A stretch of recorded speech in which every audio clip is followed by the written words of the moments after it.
భారత సంవిధానము భాగము 3 మౌలిక హక్కులు సంవిధానిక ప్రత్యుపాయములకు హక్కు ఆర్టికల్ 32 ఈ భాగముచే ప్రదత్తము చేయబడిన హక్కులను అమలుపరుచుటకు ప్రత్యుపాయములు ఈ భాగము ద్వారా ప్రదత్తమైన హక్కులను అమలుపరచుటకు సముచిత చర్యల ద్వారా సర్వోన్నత న్యాయస్థానమును అర్థించు హక్కుకు హామీ ఇయ్యబడినది.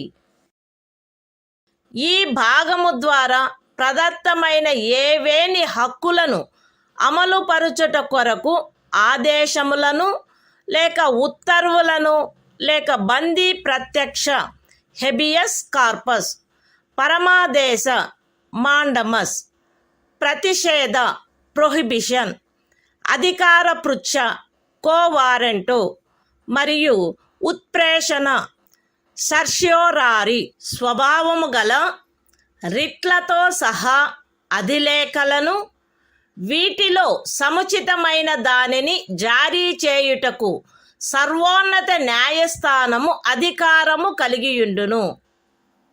ఖండములు 1 మరియు 2 ద్వారా సర్వోన్నత న్యాయస్థానమునకు ప్రదత్తమైన అధికారములకు భంగము కలగకుండా ఖండము 2 క్రింద సర్వోన్నత న్యాయస్థానముచే వినియోగింపబడదగు అధికారముల అన్నిటినీ కానీ వాటిలో దేనినైనను కానీ ఏదేని ఇతర న్యాయస్థానమునకు దాని అధికారిత యొక్క స్థానిక హద్దులలో వినియోగించు అధికారమును శాసనము ద్వారా పార్లమెంటు వసగవచ్చును. ఈ అనుచ్ఛేదముచే హామీ ఇయ్యబడిన హక్కు ఈ సంవిధానముచే అన్యదా నిబంధింపబడినట్లు తప్ప suspend చేయబడరాదు. The Constitution of India, Part 3. Fundamental Rights. Right to constitutional remedies. Article 32. Remedies for enforcement of rights conferred by this part. 1. The right to move the Supreme Court, by appropriate proceedings for the enforcement of the rights conferred by this part, is guaranteed.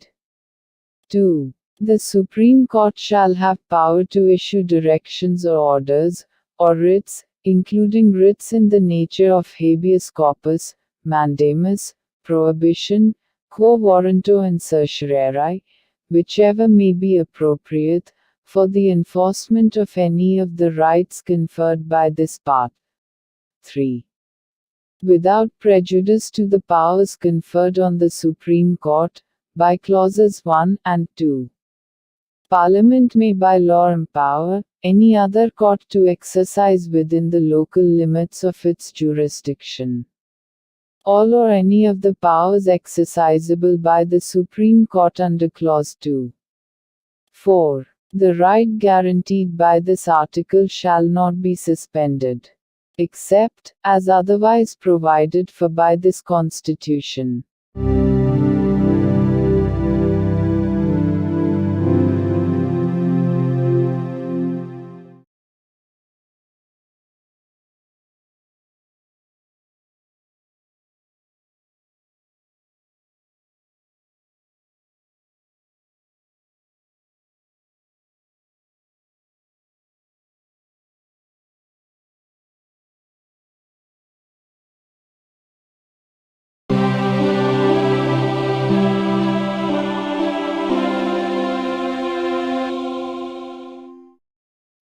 భారత సంవిధానము భాగము 3 మౌలిక హక్కులు సంవిధానిక ప్రత్యుపాయములకు హక్కు article 33 ఈ భాగము ద్వారా ప్రదత్తమైన హక్కులను సాయుధ బలములు మొదలగు వాటికి వర్తింపచేయునప్పుడు మార్చుటకు పార్లమెంటుకు గల అధికారము.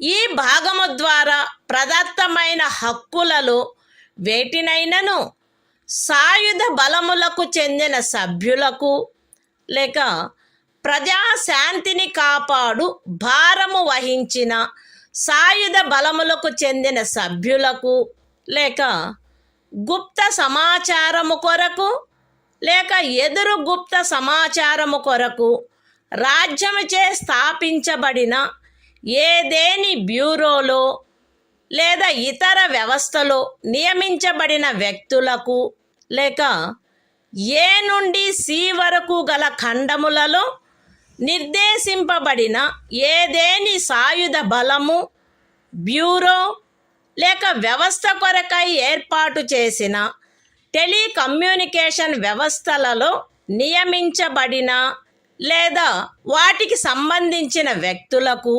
వర్తింపచేయుటలో వారి సముచిత కర్తవ్య నిర్వహణను వారి మధ్య క్రమశిక్షణను కట్టుదిట్టము చేయుటకై ఆ హక్కులు ఎంత మేరకు పరిమితపరచబడవలెనో లేక రద్దు చేయబడవలెనో పార్లమెంటు శాసనము ద్వారా నిర్ధారణ చేయవచ్చును. The Constitution of India, Part 3. Fundamental Rights. Right to constitutional remedies.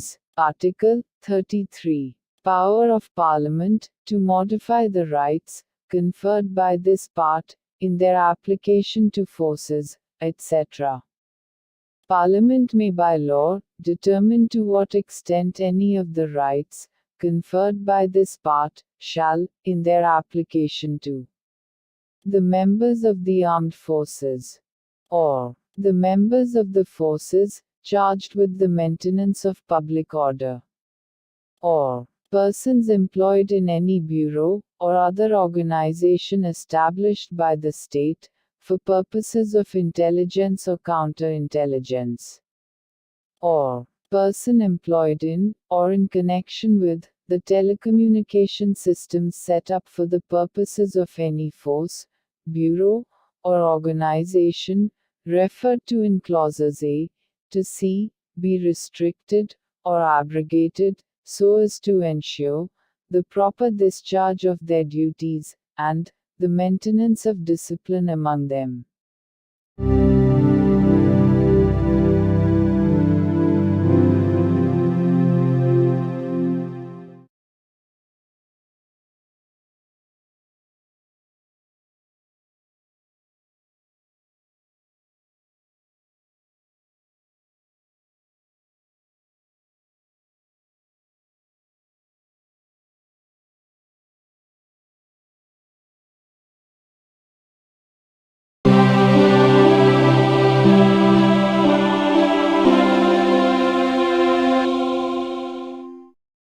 భారత సంవిధానము భాగము 3 మౌలిక హక్కులు.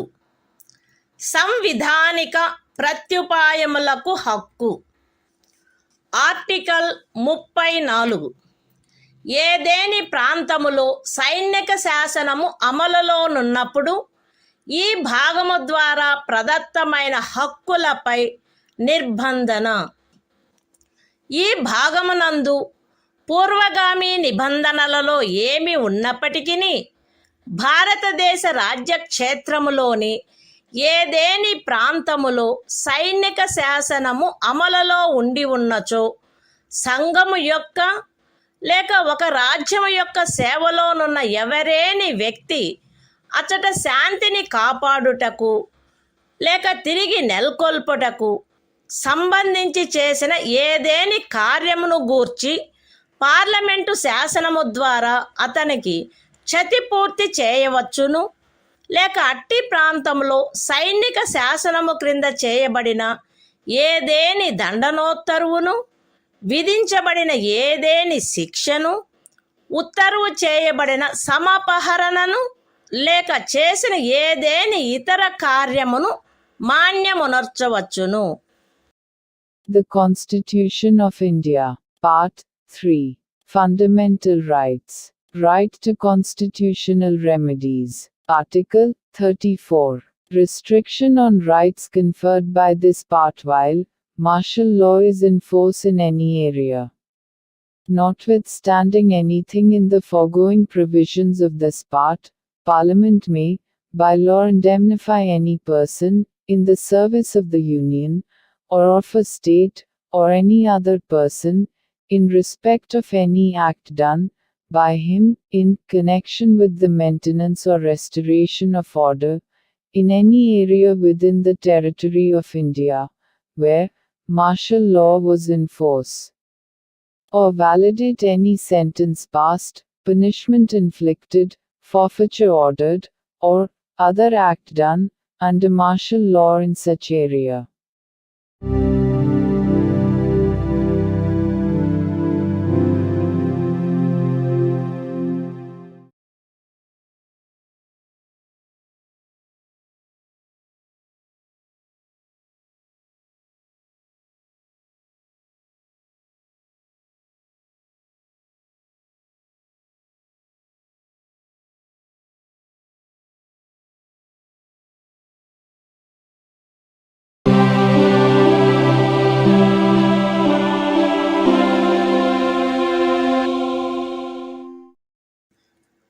భారత సంవిధానము భాగము 3 మౌలిక హక్కులు సంవిధానిక ప్రత్యుపాయములకు హక్కు ఆర్టికల్ 35 ఈ భాగము యొక్క నిబంధనలను అమలుపరచుటకు శాసన నిర్మాణము ఈ సంవిధానమునందేమున్నప్పటికీ 16వ అనుచ్ఛేదము యొక్క ఖండము 3, 32వ అనుచ్ఛేదము యొక్క ఖండము 3, 33వ మరియు 34వ అనుచ్ఛేదముల క్రింద పార్లమెంటు చేయు శాసనము ద్వారా నిబంధింపబడదగిన విషయములలో దేనిని గూర్చి అయినను శాసనములను చేయుటకు మరియు ఈ భాగము క్రింద అపరాధములుగా ప్రఖ్యానించబడిన కార్యములకు శిక్షను విహితము చేయుట కొరకైన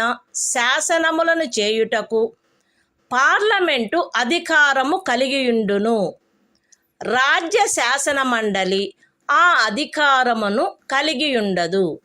మరియు పార్లమెంటు ఈ సంవిధాన ప్రారంభమునకు పిమ్మట వీలైనంత త్వరితముగా ఉపఖండము 2లో నిర్దేశించబడిన కార్యములకు శిక్షను విహితము చేయుటకు శాసనములను చేయవలయును.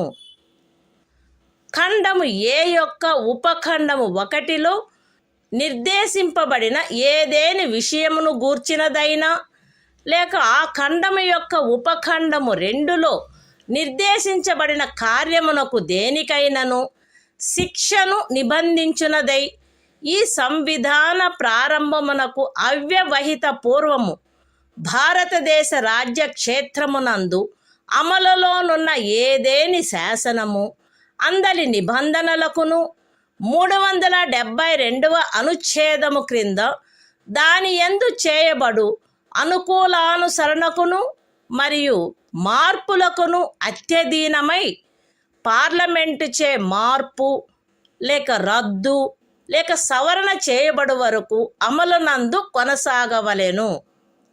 విశదీకరణ ఈ అనుచ్ఛేదమునందు అమలులోనున్న శాసనము అను పదబంధము 372వ అనుచ్ఛేదములో ఆ పదబంధమునకు ఏ అర్థము కలదో ఆ అర్థమునే కలిగియుండును. The Constitution of India, Part 3. Fundamental Rights. Right to constitutional remedies. Article 35. Legislation to give effect to the provisions of this part. Notwithstanding anything in this Constitution, Parliament shall have, and the legislature of a state shall not have, power to make laws with respect to any of the matters which, under Clause 3 of Article 16, Clause 3 of Article 32, Article 33 and Article 34 may be provided for by law made by Parliament, and for prescribing punishment for those acts which are declared to be offences under this part. And Parliament shall, as soon as may be after the commencement of this Constitution, make laws, for prescribing punishment, for the acts referred to in subclause 2. Any law, in force, immediately before the commencement of this Constitution, in the territory of India, with respect to any of the matters, referred to in subclause 1 of clause A, or providing for punishment for any act, referred to in subclause 2 of that clause shall, subject to the terms thereof, and to any adaptations and modifications that may be made therein, under Article 372, continue in force until altered, or repealed, or amended, by Parliament. Explanation. In this article, the expression, law in force, has the same meaning as in Article 372.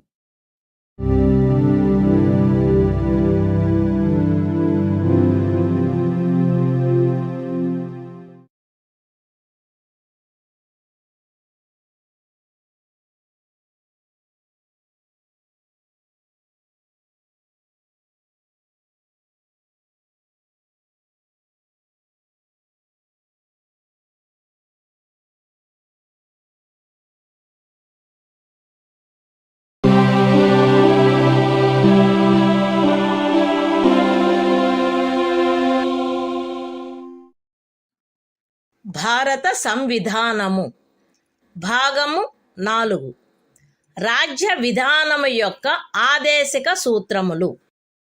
Article 36.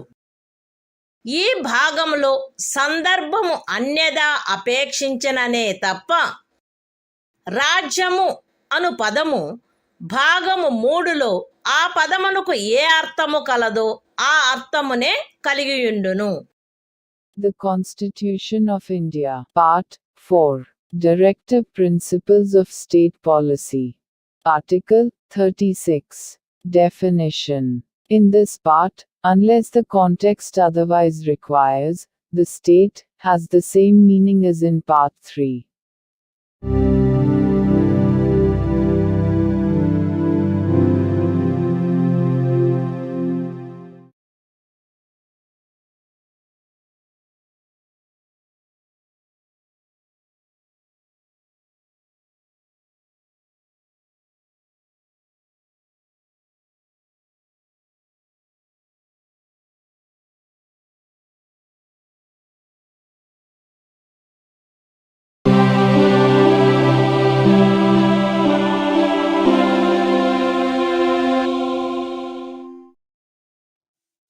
భారత సంవిధానము భాగము 4 రాజ్య విధానము యొక్క ఆదేశిక సూత్రములు. Article 37. ఈ భాగములో గల సూత్రముల వర్తింపు. ఈ భాగములోని నిబంధనలు ఏ న్యాయస్థానముచే కాని అమలు జరపదగినవి కావు.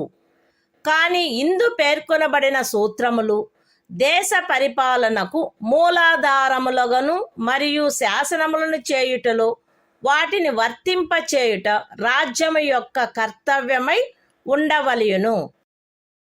The Constitution of India, Part 4. Directive Principles of State Policy. Article 37. Application of the principles contained in this part.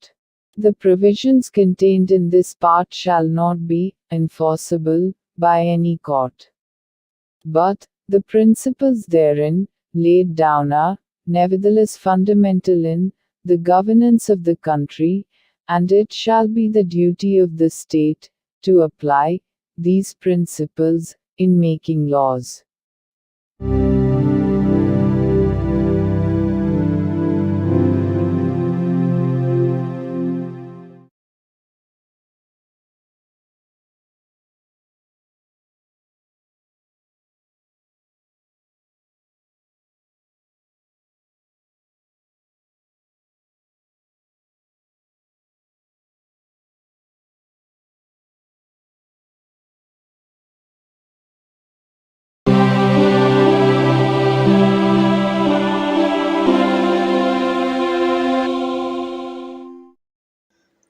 భారత సంవిధానము భాగము 4 రాజ్య విధానము యొక్క ఆదేశిక సూత్రములు. ఆర్టికల్ 38 రాజ్యము ప్రజల శ్రేయస్సును పెంపొందించు సాంఘిక వ్యవస్థను చేకూర్చుట. జాతీయ జీవనంలోని అన్ని రంగములలో సాంఘిక, ఆర్థిక మరియు రాజకీయ న్యాయమును ఉజ్జీవింపచేయు సాంఘిక వ్యవస్థను వీలైనంత వరకు కట్టుదిట్టము చేకూర్చుట ద్వారాను, దానిని రక్షించుట ద్వారాను రాజ్యము ప్రజల శ్రేయస్సును పెంపొందించుటకు పాటుపడవలెను. రాజ్యము ప్రత్యేకించి రాబడిలో అసమానతలను తగ్గించుటకు పాటుపడవలెను మరియు విభిన్న ప్రాంతములందు నివసించుచున్న లేక విభిన్న వృత్తులను చేపట్టిన వ్యక్తుల మధ్య మాత్రమే కాకుండా ప్రజావర్గముల మధ్య కూడా హోదా, సౌకర్యములు మరియు అవకాశములందు అసమానతలను తొలగించుటకు ప్రయత్నించవలెను. The Constitution of India, Part 4, Directive Principles of State Policy. Article 38. State to secure social order, for the promotion of welfare of the people. The state shall strive to promote the welfare of the people, by securing and protecting as effectively as it may a social order, in which justice, social, economic, and political, shall inform all the institutions of the national life. The state shall, in particular, strive to minimize the inequalities in income, and endeavor to eliminate inequalities in status, facilities and opportunities, not only amongst individuals, but also amongst groups of people, residing in different areas, or engaged in different vocations.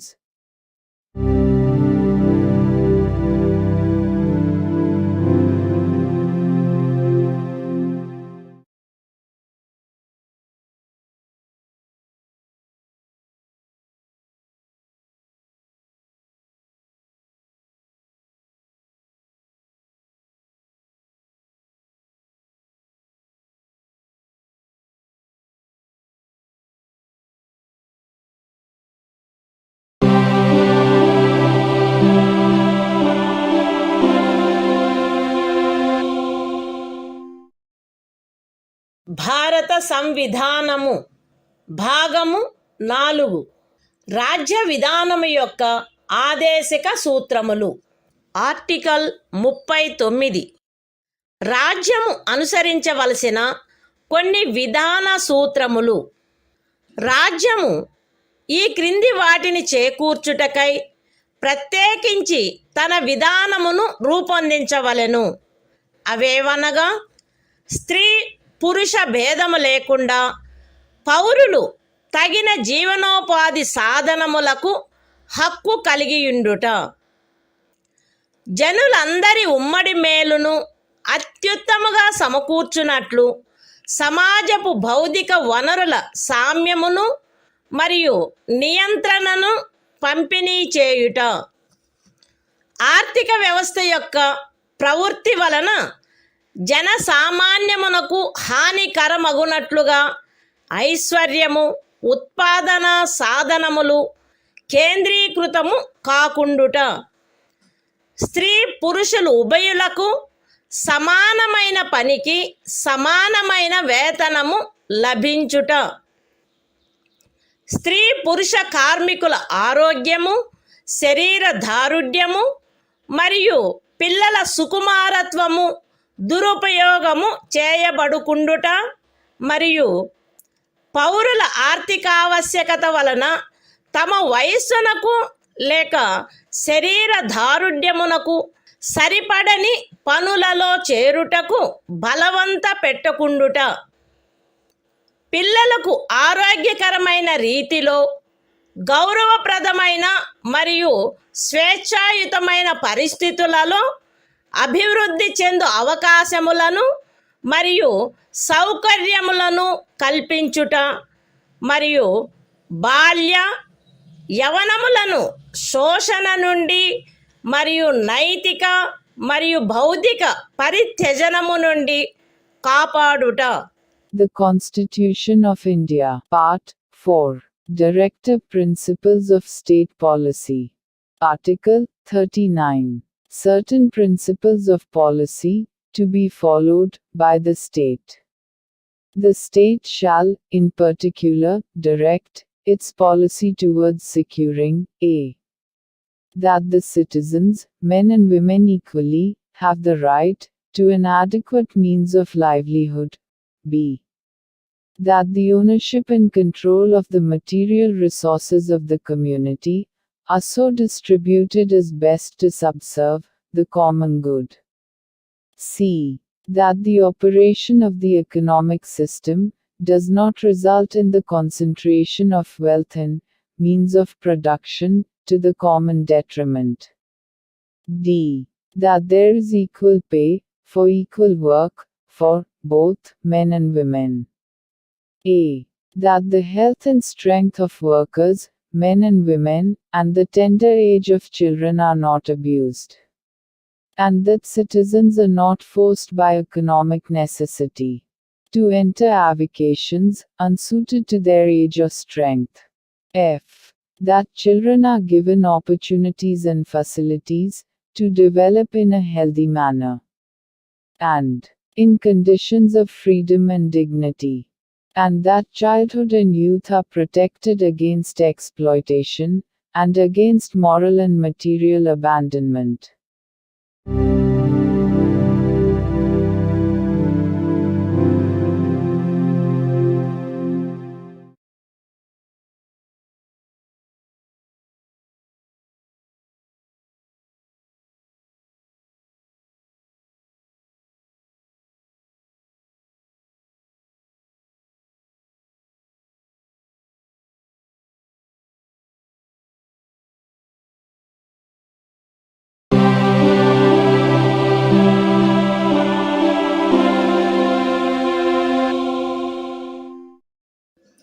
భారత సంవిధానము భాగము 4. రాజ్య విధానము యొక్క ఆదేశక సూత్రములు. Article 39A. సమాన న్యాయము, ఉచిత న్యాయవాద సహాయము. శాసన వ్యవస్థ ప్రవృత్తి సమానావకాశ ప్రాతిపదికపై న్యాయమును చేకూర్చు రీతిలో నిర్వహించబడునట్లు రాజ్యము కట్టుదిట్టము చేయవలెను. మరియు ప్రత్యేకముగా ఏ పౌరునికైనను ఆర్థిక లేక ఇతర అసక్తతల కారణమున న్యాయమును పొందు అవకాశములు అలభ్యము కాకుండునట్లు కట్టుదిట్టము చేయుటకై తగిన శాసన నిర్మాణమును లేక పథకముల ద్వారా గాని ఏదేని ఇతర విధముగా గాని ఉచిత న్యాయవాద సహాయమును సమకూర్చవలెను. The Constitution of India, Part 4. Directive Principles of State Policy. Article 39A. Equal justice and free legal aid. The state shall secure that the operation of the legal system promotes justice on a basis of equal opportunity, and shall, in particular, provide free legal aid by suitable legislation or schemes, or in any other way to ensure that opportunities for securing justice are not denied to any citizen by reason of economic or other disabilities.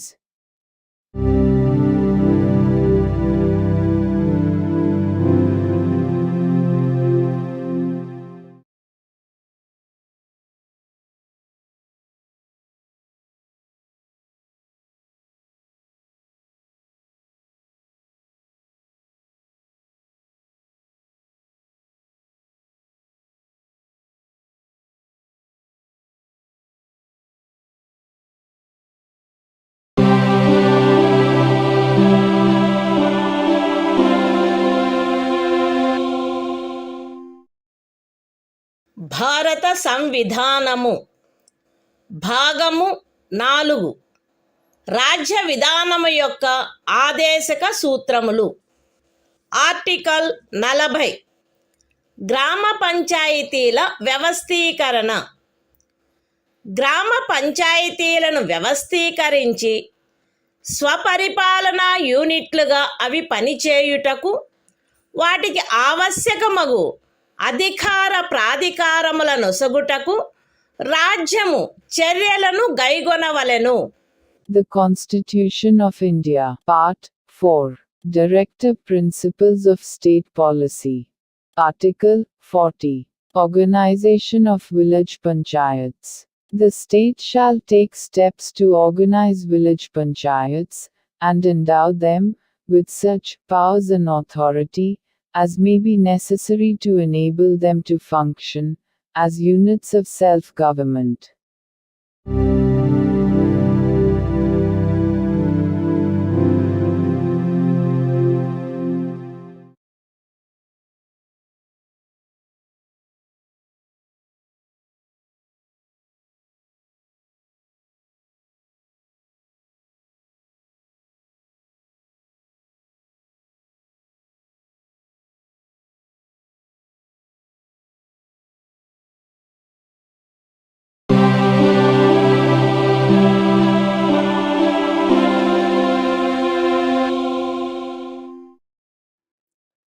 భారత సంవిధానము భాగము 4 రాజ్య విధానము యొక్క ఆదేశక సూత్రములు.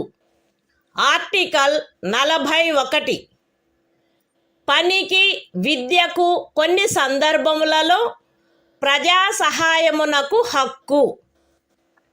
రాజ్యము దాని ఆర్థిక స్తోమత మరియు అభివృద్ధి పరిమితుల మేరకు పనిచేయు హక్కును, విద్య నేర్చుకొను హక్కును మరియు నిరుద్యోగము, వృద్ధాప్యము, అనారోగ్యము, అంగవైకల్యము మరియు ఇతర విధములైన అకారణ దారిద్ర్యము కలిగిన సందర్భములలో ప్రజా సహాయమును పొందు హక్కును చేకూర్చుటకై కట్టుదిట్టమైన ఏర్పాటు చేయవలెను. The Constitution of India, Part 4, Directive Principles of State Policy. Article 41, Right to work, to education, and to public assistance, in certain cases. The state shall, within the limits of its economic capacity and development, make effective provision for securing the right to work, to education, and to public assistance, in cases of unemployment, old age, sickness, and disablement, and in other cases of undeserved want.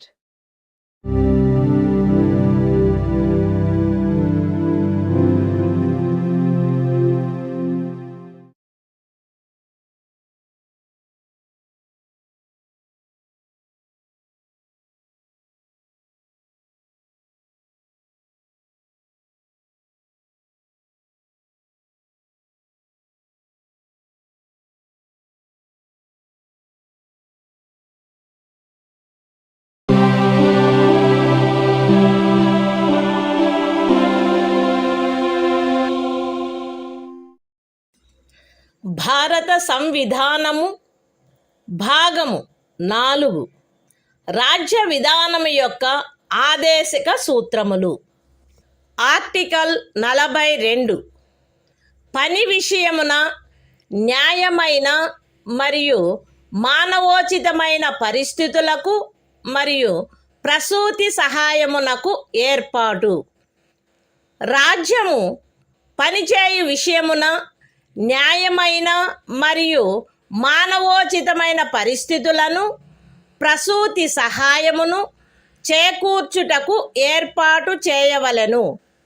The Constitution of India, Part 4, Directive Principles of State Policy. Article 42, Provision for just and humane conditions of work, and maternity relief. The state shall make provision for securing just and humane conditions of work, and for maternity relief.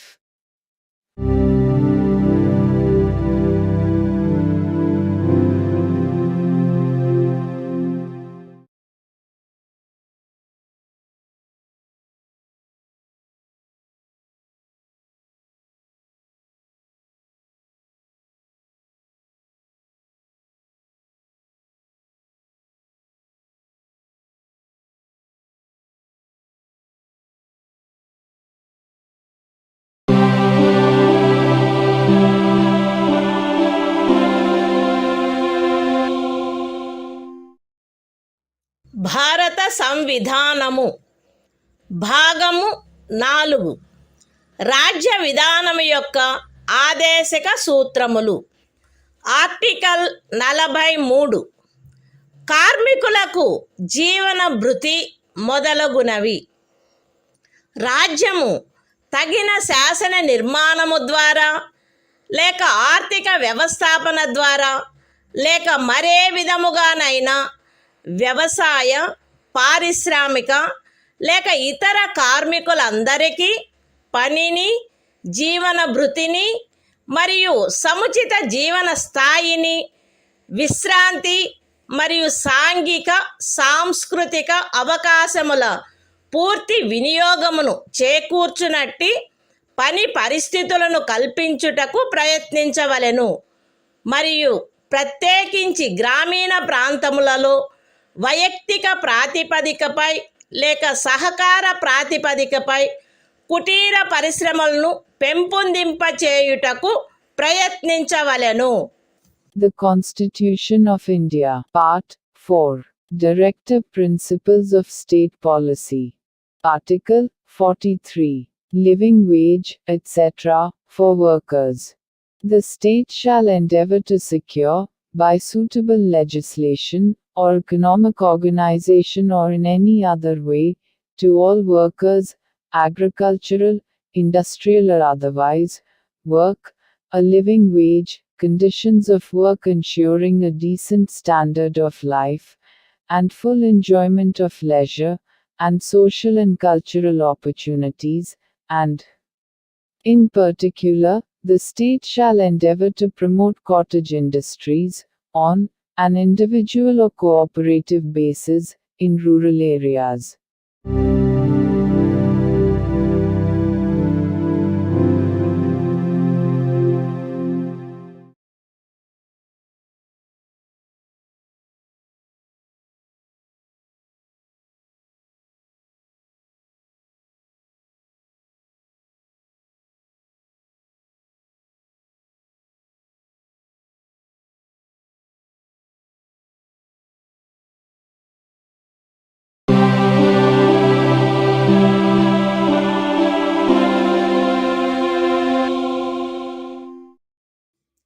భారత సంవిధానము భాగము 4 రాజ్య విధానము యొక్క ఆదేశిక సూత్రములు. Article 43A పరిశ్రమల నిర్వహణలో కార్మికులు పాల్గొనుట. రాజ్యము తగిన శాసన నిర్మాణము ద్వారా లేక ఏదేని ఇతర విధముగా ఏదేని పరిశ్రమలో నిమగ్నమైన సంస్థల వ్యవస్థాపన లేక ఇతర వ్యవస్థల నిర్వహణలో కార్మికులు పాల్గొనున్నట్లు చర్యలు తీసుకొనవలెను. The Constitution of India, Part 4. Directive Principles of State Policy. Article 43A. Participation of workers in management of industries.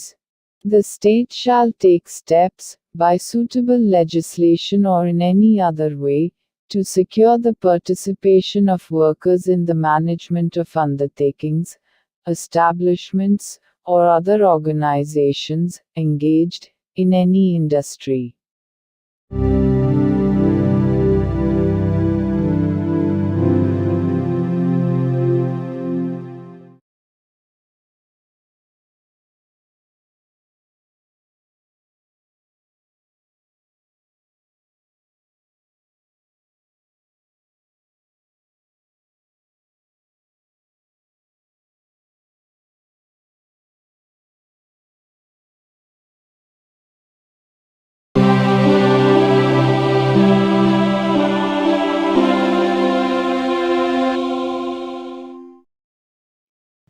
భారత సంవిధానము భాగము 4 రాజ్య విధానము యొక్క ఆదేశక సూత్రములు.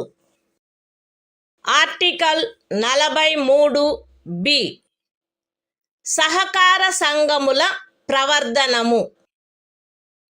రాజ్యము సహకార సంఘములు స్వచ్ఛందముగా రూపొందించుటకు, స్వాయత్తముగా కృత్యములు నిర్వహించుటకు, ప్రజాస్వామ్య నియంత్రణ మరియు వృత్తిపరమై యాజమాన్యమును ప్రోత్సహించుటకు ప్రయత్నించవలెను.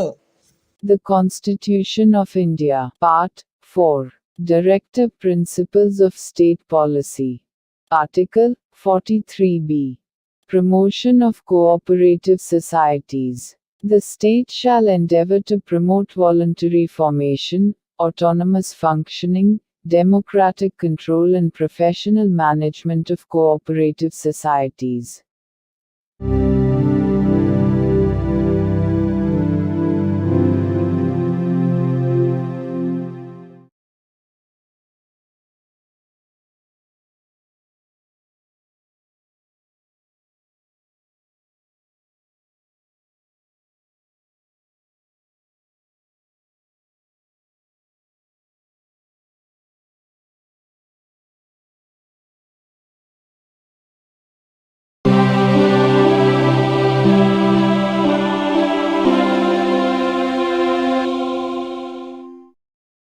భారత సంవిధానము భాగము 4 రాజ్య విధానము యొక్క ఆదేశిక సూత్రములు.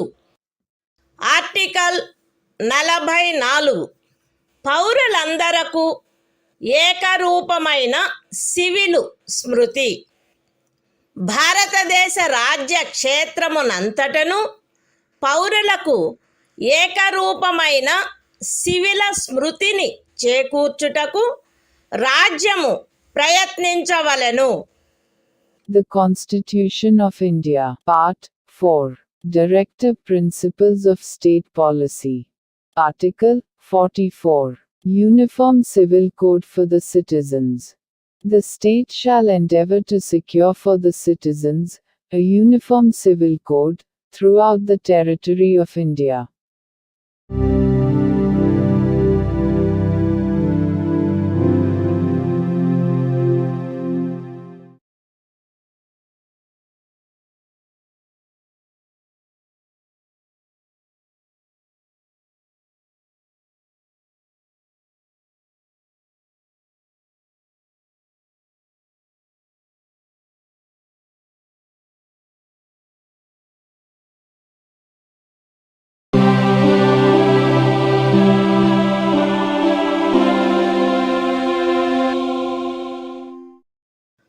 భారత సంవిధానము భాగము 4 రాజ్య విధానము యొక్క ఆదేశిక సూత్రములు.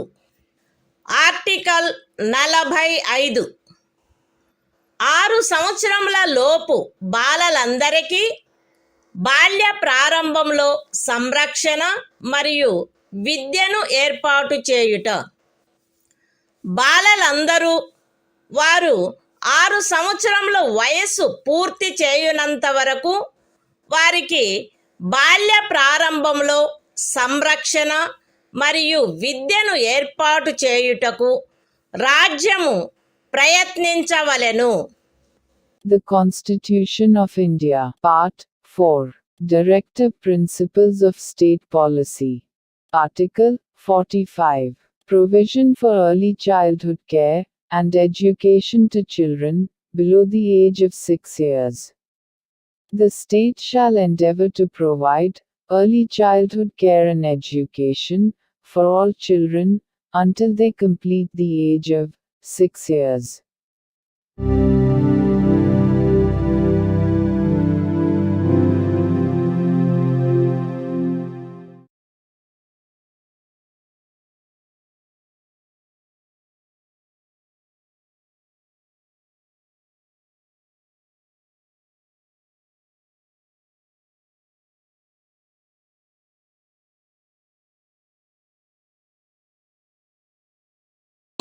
4 రాజ్య విధానము యొక్క ఆదేశిక సూత్రములు.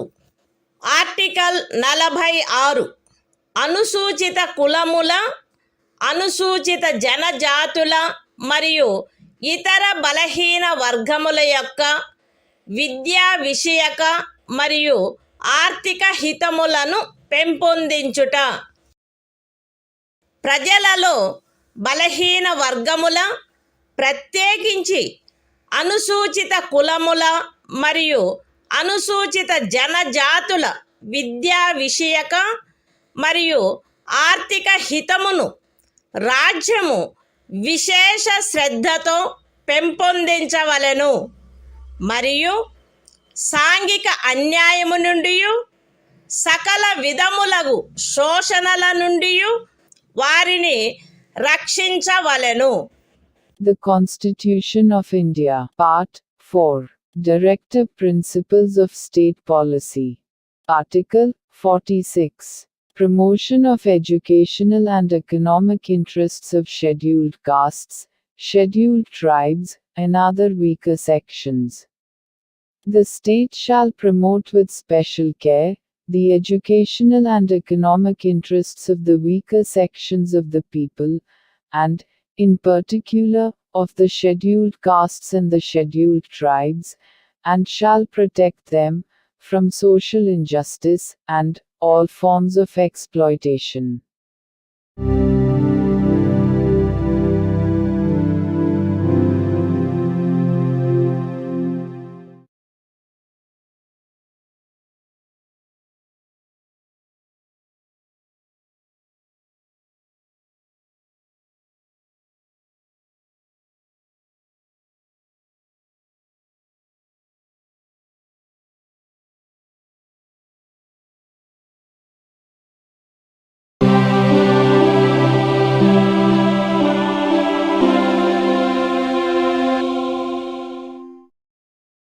భారత సంవిధానము భాగము 4 రాజ్య విధానము యొక్క ఆదేశిక సూత్రములు. ఆర్టికల్ 47 ఆహార పుష్టి స్థాయిని, జీవన స్థాయిని పెంచుటలో మరియు ప్రజారోగ్యమును మెరుగుపరచుటలో రాజ్యము యొక్క కర్తవ్యము. రాజ్యము ప్రజల ఆహార పుష్టి యొక్క స్థాయిని, జీవన స్థాయిని పెంచుట మరియు ప్రజారోగ్యమును మెరుగుపరుచుట తన ప్రాథమిక కర్తవ్యములలోనివిగా పరిగణించవలెను మరియు ప్రత్యేకించి వైద్య ప్రయోజనములకై తప్ప మద్యపానీయములను మరియు ఆరోగ్యమునకు భంగము కలిగించు ఔషధములను సేవించుటను నిషేధించుటకు రాజ్యము ప్రయత్నించవలెను. The Constitution of India, Part 4, Directive Principles of State Policy. Article 47. Duty of the state to raise the level of nutrition and the standard of living, and to improve public health. The state shall regard the raising of the level of nutrition and the standard of living of its people, and the improvement of public health, as among its primary duties, and, in particular, the state shall endeavor to bring about prohibition of the consumption, except for medicinal purposes, of intoxicating drinks and of drugs, which are injurious to health.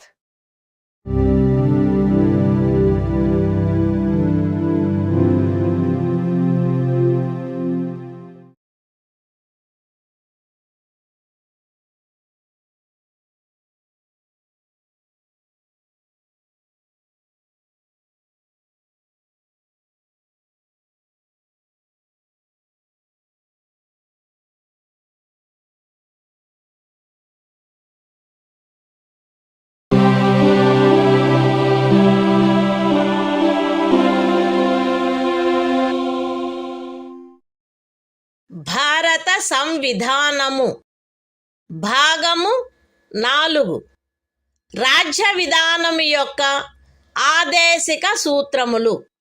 Article 48 వ్యవసాయ మరియు పశు సంవర్ధనము యొక్క వ్యవస్థీకరణ. రాజ్యము ఆధునిక మరియు శాస్త్రీయ పద్ధతులను అనుసరించి వ్యవసాయమును పశు సంవర్ధనమును వ్యవస్థీకరించవలెను మరియు ప్రత్యేకించి ఆవుల, దూడల, ఇతర పాడి పశువుల, భారవాహక పశువుల జాతులను పరిరక్షించి మెరుగుపరచుటకును వాటి వధను నిషేధించుటకును రాజ్యము చర్యలను గైగొనవలెను. The Constitution of India, Part 4. Directive Principles of State Policy. Article 48. Organization of Agriculture and Animal Husbandry. The state shall endeavor to organize agriculture and animal husbandry on modern and scientific lines, and shall, in particular, take steps for preserving and improving the breeds and prohibiting the slaughter of cows and calves and other milch and draft cattle.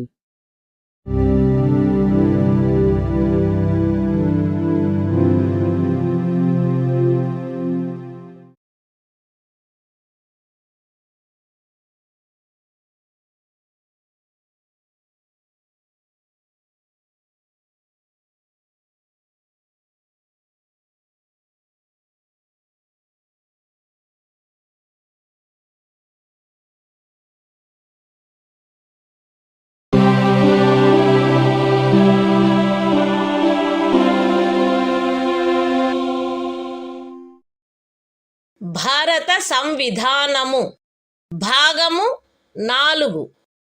రాజ్య విధానము యొక్క ఆదేశిక సూత్రములు. Article 48 A.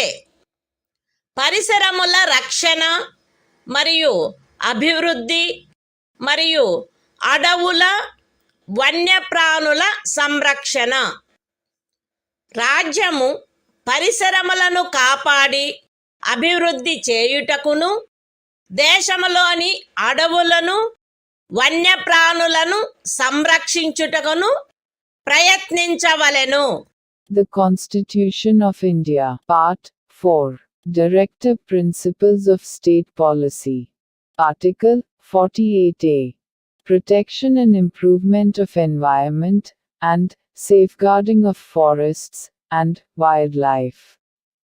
The state shall endeavor to protect and improve the environment, and to safeguard the forests and wildlife of the country.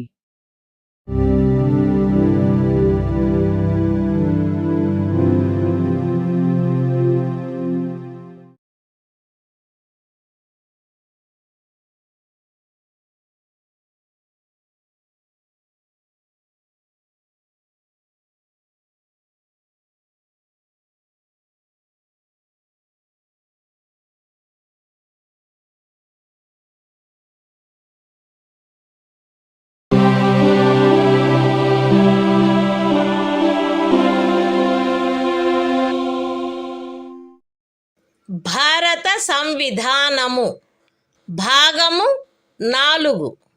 రాజ్య విధానము యొక్క ఆదేశిక సూత్రములు. Article 49 జాతీయ ప్రాముఖ్యము గల స్మారక చిహ్నములను రక్షించుట.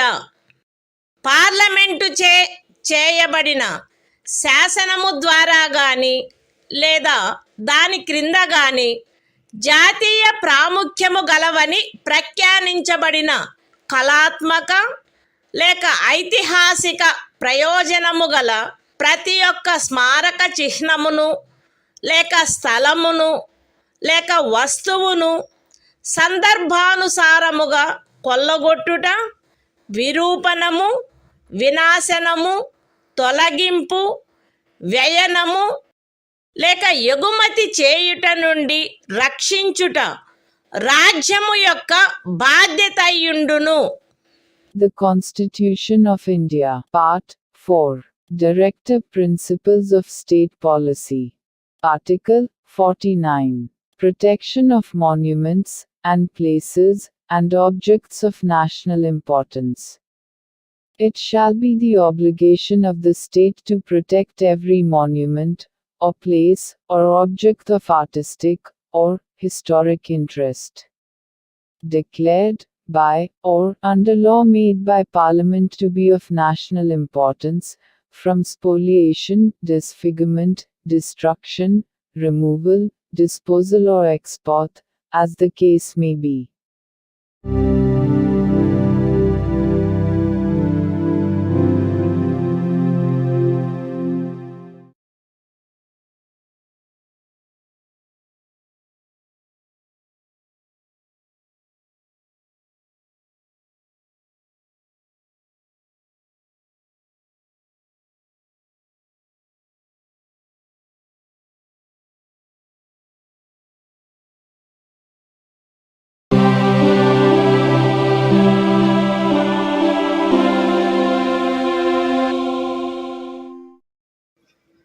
భారత సంవిధానము భాగము 4 రాజ్య విధానము యొక్క ఆదేశిక సూత్రములు.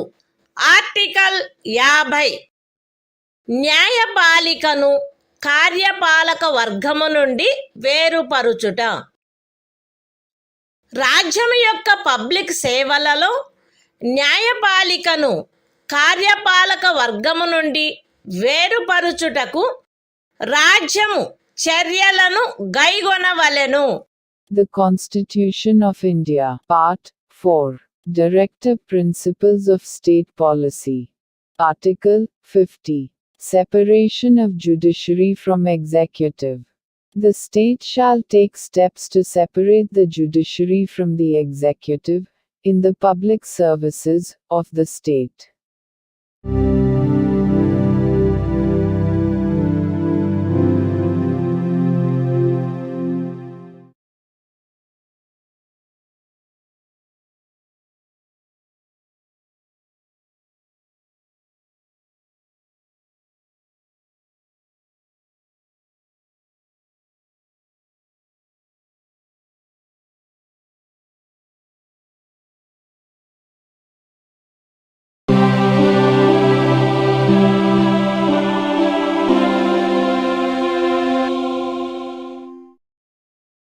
భారత సంవిధానము భాగము 4 రాజ్య విధానము యొక్క ఆదేశిక సూత్రములు. ఆర్టికల్ 51 అంతర్జాతీయ శాంతి భద్రతలను పెంపొందించుట. రాజ్యము ఈ క్రింది వాటికై ప్రయత్నించవలెను: అంతర్జాతీయ శాంతి భద్రతలను పెంపొందించుట, జాతుల మధ్య న్యాయమైన మరియు గౌరవప్రదమైన సంబంధములను నెలకొల్పుట, సువ్యవస్థిత ప్రజానీకముల పరస్పర వ్యవహారములందు అంతర్జాతీయ శాసనము పట్ల, సంధి బాధ్యతల పట్ల గౌరవమును పెంపొందించుట మరియు అంతర్జాతీయ వివాదముల పరిష్కారము మధ్యవర్తిత్వము ద్వారా జరుగుటను ప్రోత్సహించుట. The Constitution of India, Part 4. Directive Principles of State Policy. Article 51. Promotion of international peace and security. The state shall endeavor to a. Promote international peace and security. b. Maintain just and honorable relations between nations. c. Foster respect for international law and treaty obligations in the dealings of organized peoples with one another. And d. Encourage settlement of international disputes by arbitration.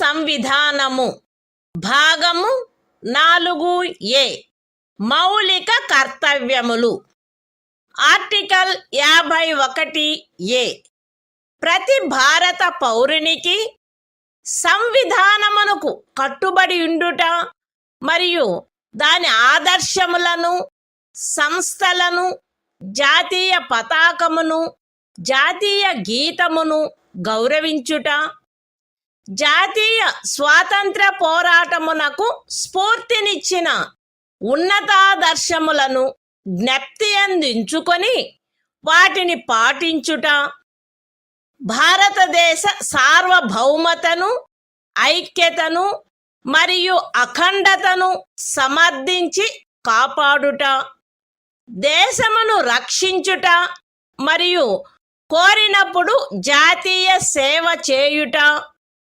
భారత ప్రజలందరి మధ్య మత, భాష మరియు ప్రాంతము లేక వర్గ వైవిధ్యముల అధిగమించి సామరస్యమును, సోదర భావమును పెంపొందించుట మరియు స్త్రీల గౌరవమును న్యూనపరచు ఆచారములను విడనాడుట, మన సమ్మిశ్ర సంస్కృతి యొక్క సుసంపన్న సాంప్రదాయమును గౌరవించి పరిరక్షించుట, అడవులు, సరస్సులు, నదులు మరియు వన్యప్రాణులతో సహా ప్రకృతి సిద్ధమైన పరిసరములను కాపాడి అభివృద్ధి చేయుట మరియు ప్రాణికోటి పట్ల కరుణను కలిగియుండుట, వైజ్ఞానిక దృక్పథమును, మానవతావాదమును, జిజ్ఞాసను మరియు సంస్కరణా శక్తిని పెంపొందించుకొనుట, పబ్లిక్ ఆస్తిని సంరక్షించుట మరియు హింసను విడనాడుట, దేశ ప్రజల కృషి మరియు సాధనముల ఉన్నత స్థాయిలను నిరంతరం అందుకొనున్నట్లుగా వ్యష్టి మరియు సమష్టి కార్యరంగములన్నింటిలో శ్రేష్టతకై పాటుపడుట, తల్లి, తండ్రి లేక సంరక్షకుడు 6 మరియు 14 సంవత్సరముల మధ్య వయసు కలిగిన తమ పిల్లలకు లేక పోషితునికి విద్యావకాశములను కలగచేయుట కర్తవ్యమై ఉండవలెను. The Constitution of India, Part 4A. Fundamental Duties. Article 51A. Fundamental Duties. It shall be the duty of every citizen of India to abide by the Constitution and respect its ideals and institutions, the national flag and the national anthem. B.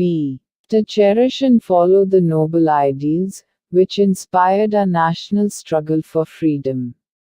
C. To uphold and protect the sovereignty, unity and integrity of India. D.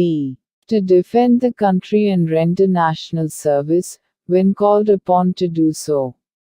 A. To promote harmony and the spirit of common brotherhood amongst all the people of India, transcending religious, linguistic and regional or sectional diversities. To renounce practices derogatory to the dignity of women. F. To value and preserve the rich heritage of our composite culture. G.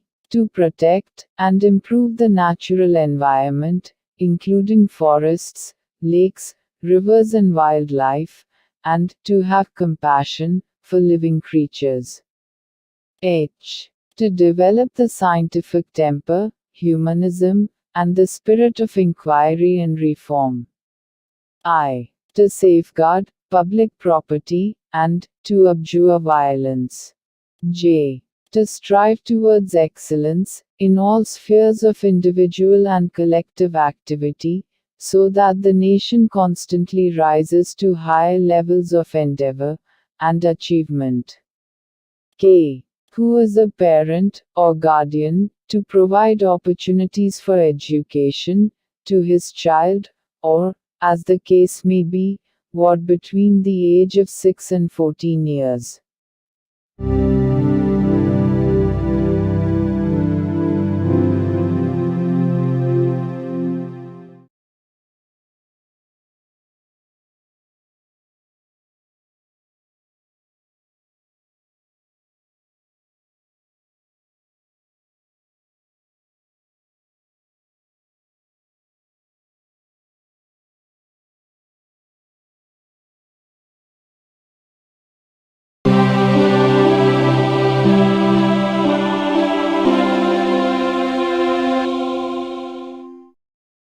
భారత సంవిధానము భాగము 5 సంఘము అధ్యాయం 1 కార్యపాలక వర్గము రాష్ట్రపతి మరియు ఉపరాష్ట్రపతి article 52 భారత రాష్ట్రపతి భారతదేశమునకు ఒక రాష్ట్రపతి ఉండవలెను.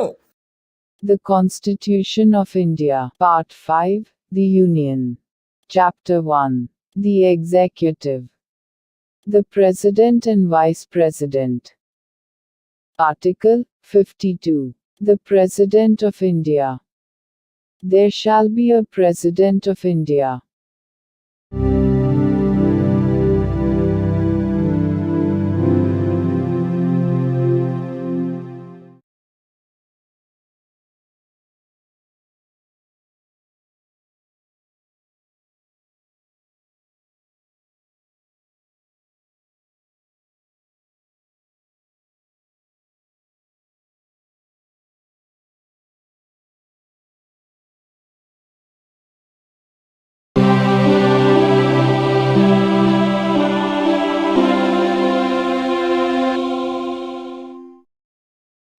భారత సంవిధానము భాగము 5 సంఘము అధ్యాయము 1 కార్యపాలక వర్గము రాష్ట్రపతి మరియు ఉపరాష్ట్రపతి ఆర్టికల్ 53 సంఘము యొక్క కార్యపాలకాధికారము సంఘము యొక్క కార్యపాలకాధికారము రాష్ట్రపతి యందు నిహితమై ఉండవలెను.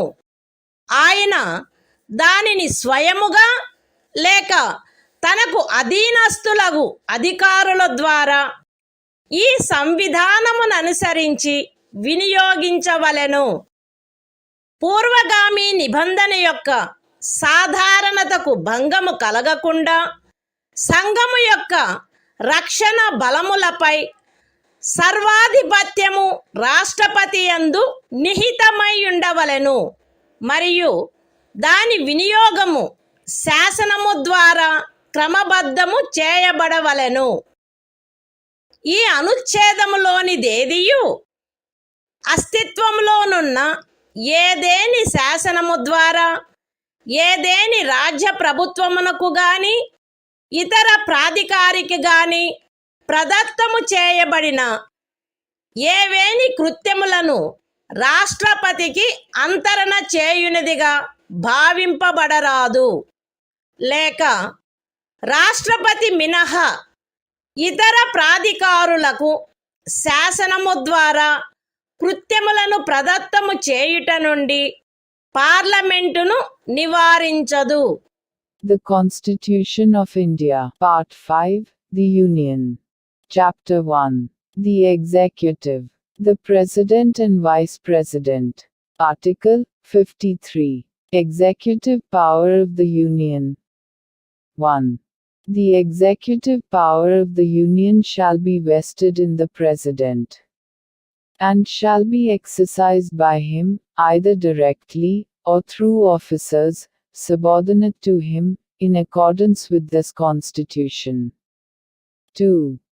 Without prejudice to the generality of the foregoing provision, the supreme command of the defense forces of the Union shall be vested in the President, and the exercise thereof shall be regulated by law. 3. Nothing in this article shall be deemed to transfer to the President any functions conferred by any existing law on the government of any state, or other authority, or prevent Parliament from conferring by law functions on authorities other than the President.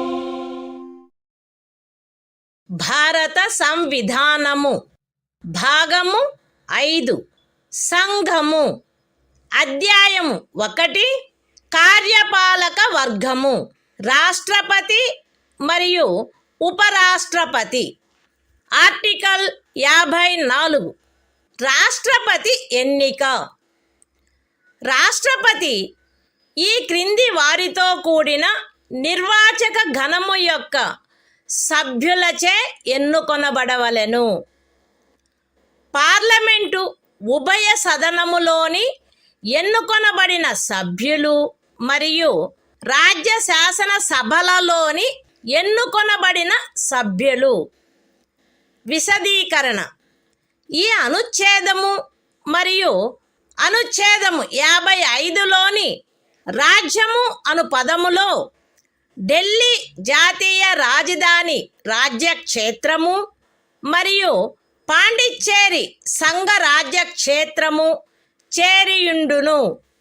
The Constitution of India, Part 5, The Union. Chapter 1. The Executive. The President and Vice President. Article 54. Election of President. The President shall be elected by the members of an electoral college, consisting of a. the elected members of both houses of Parliament, and b. the elected members of the legislative assemblies of the states. Explanation: in this article, and in Article 55, state includes the National Capital Territory of Delhi and the Union Territory of Pondicherry.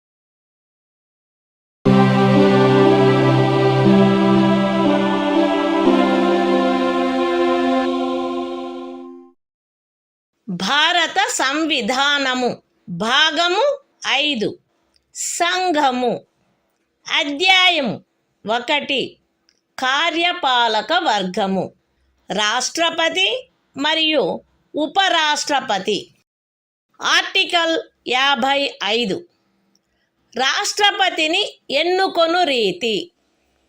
రాష్ట్రపతి యొక్క ఎన్నికలో వివిధ రాజ్యముల ప్రాతినిధ్య ప్రమాణము ఆచరణీయమైనంత మేరకు ఏకరూపముగా ఉండవలెను.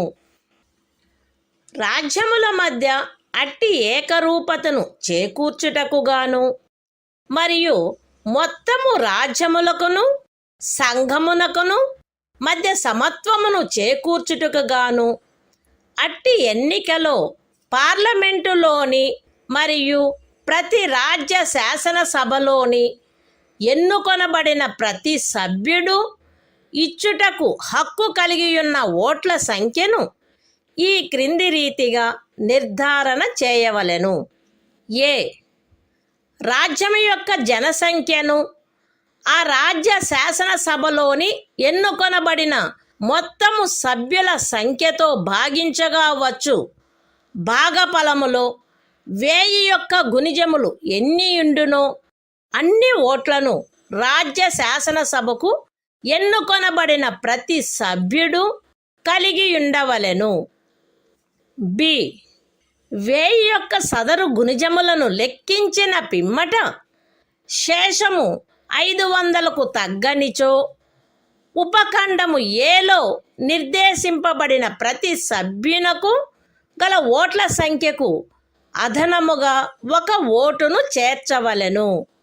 C ఉపఖండములు ఏ మరియు బిల క్రింద రాజ్య శాసనసభలోని సభ్యులకు నియతమైన ఓట్ల మొత్తపు సంఖ్యను పార్లమెంటు ఉభయ సదనములో ఎన్నుకొనబడిన సభ్యుల మొత్తము సంఖ్యతో భాగించగా ఏ సంఖ్య వచ్చునో అన్ని ఓట్లను పార్లమెంటు ఉభయ సదనములోని ఎన్నుకోబడిన ప్రతి సభ్యుడు కలిగి ఉండవలెను. సగమునకు మించిన భిన్నమును 1గా పరిగణించవలెను. ఇతర భిన్నములను ఉపేక్షించవలెను. రాష్ట్రపతి ఎన్నిక ఏకల అంతరణీయ ఓటు ద్వారా అనుపాతిక ప్రాతినిధ్య పద్ధతును అనుసరించి జరగవలెను మరియు అట్టి ఎన్నికలో పోలింగు రహస్యపు బ్యాలెట్ పద్ధతిలో జరగవలెను. విశదీకరణ: ఈ అనుచ్ఛేదములో జనసంఖ్య అను పదబంధమునకు కడపటిదియు అందుకు సంబంధించిన అంకెలు ప్రచురింపబడినదియు అగు జనగణనతో అభినిశ్చితమైన జనసంఖ్య అని అర్థము. అయితే ఈ విశదీకరణలో కడపటిదియు అందుకు సంబంధించిన అంకెలు ప్రచురింపబడినట్టిదియు అగు జనగణనకు గల నిర్దేశమును 2026వ సంవత్సరం పిమ్మట చేయబడు మొదటి జనగణనకు సంబంధించిన అంకెలు ప్రచురించబడు వరకు 1971వ సంవత్సరపు జనగణనకు నిర్దేశమైనట్లు అన్వయించుకొనవలెను. The Constitution of India, Part 5, The Union. Chapter 1. The Executive, the President and Vice President. Article 55. Manner of election of President. 1. As far as practicable, there shall be uniformity in the scale of representation of the different states at the election of the President. 2. For the purpose of securing such uniformity among the states, inter se, as well as parity between the states as a whole and the Union, the number of votes, which each elected member of Parliament, and of the Legislative Assembly of each state, is entitled to cast at such election, shall be determined in the following manner. A. Every elected member of the Legislative Assembly of a state shall have as many votes as there are multiples of 1000. In the quotient obtained by dividing the population of the state by the total number of the elected members of the Assembly. B. If, after taking the said multiples of 1000, the remainder is not less than 500, then the vote of each member referred to in subclause A shall be further increased by 1. C. Each elected member of either House of Parliament shall have such number of votes as may be obtained by dividing the total number of votes assigned to the members of the legislative assemblies of the states under subclauses A and B by the total number of the elected members of both houses of Parliament, fractions exceeding 1/2 being counted as one and other fractions being disregarded. 3. The election of the President shall be held in accordance with the system of proportional representation, by means of the single transferable vote, and the voting at such election shall be by secret ballot. Explanation. In this article, The expression population means the population is ascertained at the last preceding census, of which the relevant figures have been published. Provided that the reference in this explanation to the last preceding census, of which the relevant figures have been published shall, until the relevant figures for the first census taken after the year 2026 have been published, be construed as a reference to the 1971 census.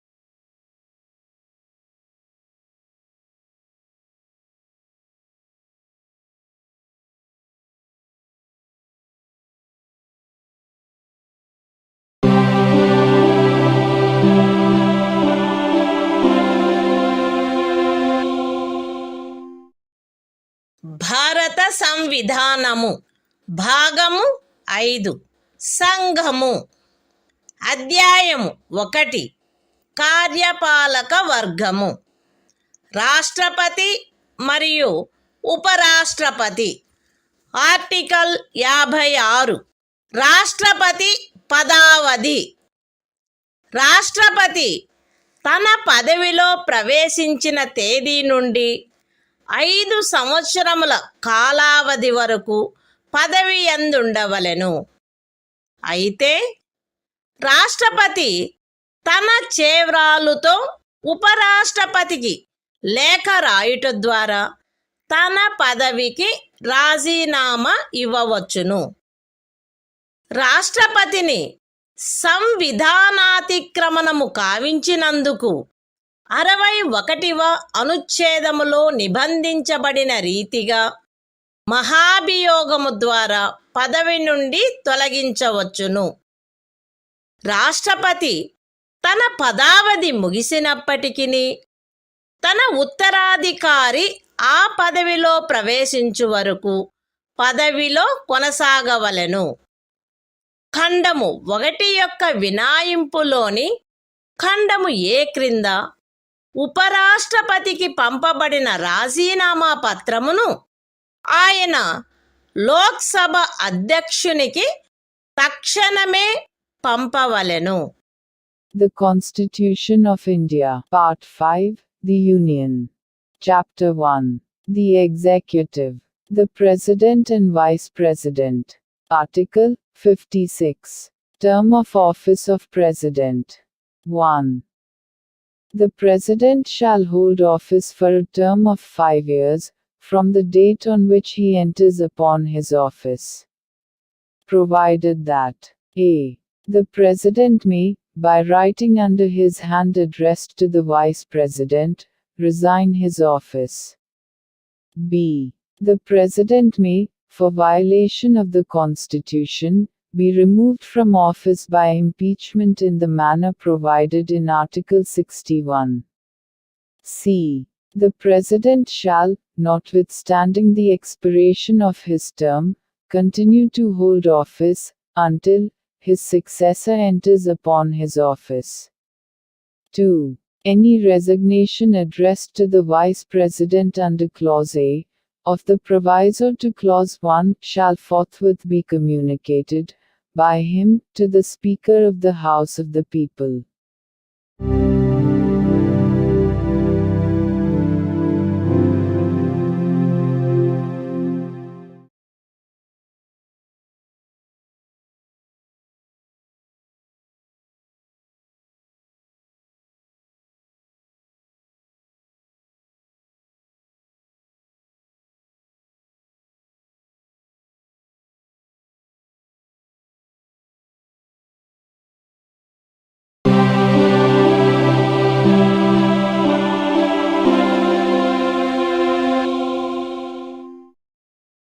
భారత సంవిధానము భాగము 5 సంఘము అధ్యాయము 1 కార్యపాలక వర్గము రాష్ట్రపతి మరియు ఉపరాష్ట్రపతి article 57 తిరిగి ఎన్నికకు పాత్రత.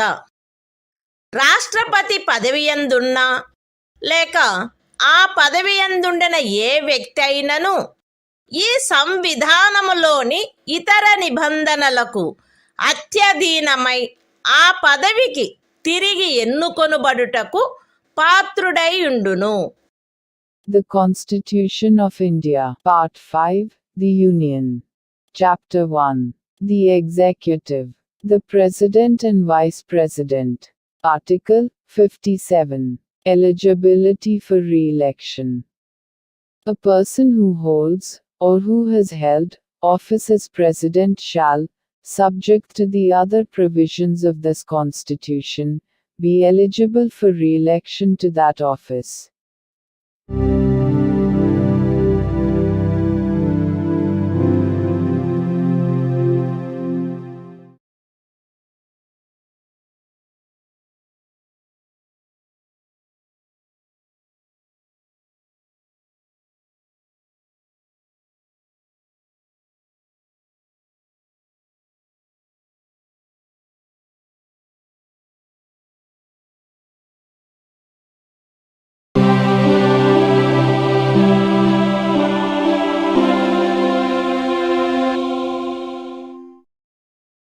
భారత సంవిధానము భాగము 5 సంఘము.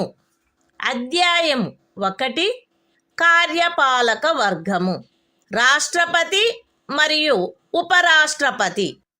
ఆర్టికల్ 58 రాష్ట్రపతిగా ఎన్నికకు అర్హతలు.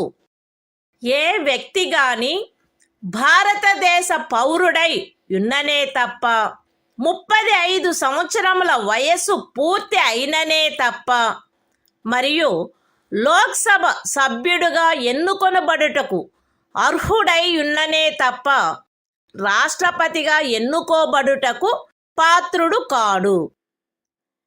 ఏ వ్యక్తి అయినను భారత ప్రభుత్వము క్రింద లేక ఏదేని రాజ్య ప్రభుత్వము క్రింద లేక సదరు ప్రభుత్వములోని దేని యొక్క నియంత్రణకైనను అత్యధీనమై ఉన్న ఏదేని స్థానిక లేక ఇతర ప్రాధికారి క్రింద గాని లాభాయుతమైన ఏదేని పదవియందున్నచో ఆ వ్యక్తి రాష్ట్రపతిగా ఎన్నుకొనబడుటకు పాత్రుడు కాడు.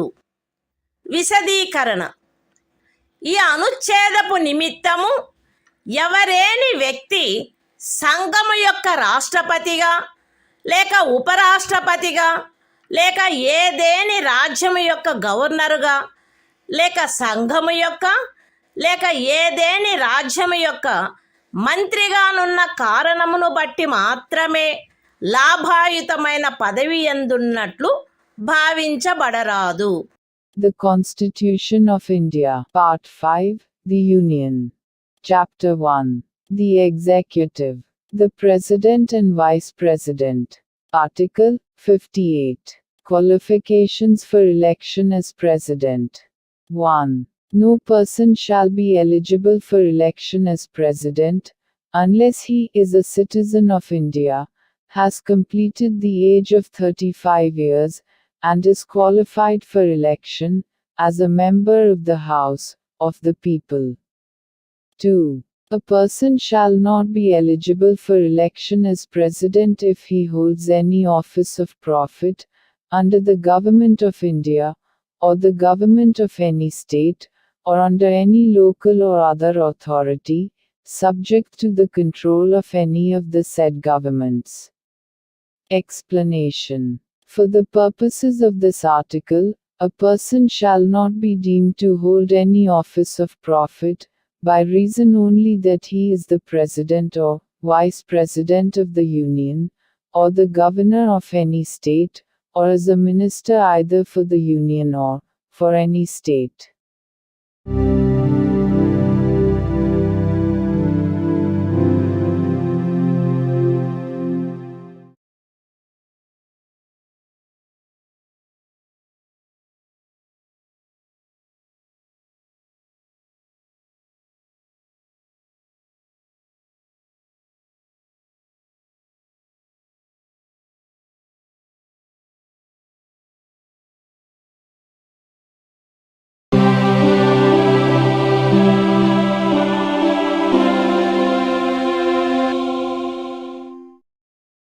భారత సంవిధానము భాగము 5 సంఘము అధ్యాయము 1 కార్యపాలక వర్గము రాష్ట్రపతి మరియు ఉపరాష్ట్రపతి ఆర్టికల్ 59 రాష్ట్రపతి పదవీ షరతులు రాష్ట్రపతి పార్లమెంటు యొక్క లేక ఏదేని రాజ్య శాసన మండలి యొక్క ఏ సదనములో గాని సభ్యుడుగా ఉండరాదు మరియు పార్లమెంటు యొక్క లేక ఏదేని రాజ్య శాసన మండలి యొక్క ఏ సదనములోని సభ్యుడైనను రాష్ట్రపతిగా ఎన్నుకొనబడినచో ఆయన రాష్ట్రపతి పదవిలో ప్రవేశించిన తేదీ నుండి ఆ సదనములోని తన స్థానమును ఖాళీ చేసినట్లు భావించవలెను. రాష్ట్రపతి లాభాయుతమైన ఏదేని ఇతర పదవియందు ఉండరాదు. రాష్ట్రపతి అద్దె చెల్లించకుండా తన అధికార నివాస గృహములను ఉపయోగించుకొనుటకు హక్కు కలిగియుండును మరియు పార్లమెంటు శాసనము ద్వారా నిర్ధారణ చేయు ఉపలబ్ధులకు భత్యములకు మరియు విశేషాధికారములకు మరియు తద్విషయమున అట్లు నిబంధన చేయబడు వరకు 2వ అనుసూచిలో నిర్దిష్టపరచబడిన ఉపలబ్ధులకు భత్యములకు మరియు విశేషాధికారములకు ఆయన హక్కు కలిగియుండును. రాష్ట్రపతి యొక్క ఉపలబ్ధులు మరియు భత్యములు ఆయన పదావధిలో తగ్గించబడరాదు. The Constitution of India, Part 5, The Union. Chapter 1. The Executive. The President and Vice President. Article 59. Conditions of President's Office. 1. The President shall not be a member of either House of Parliament, or of a House of the Legislature of any state.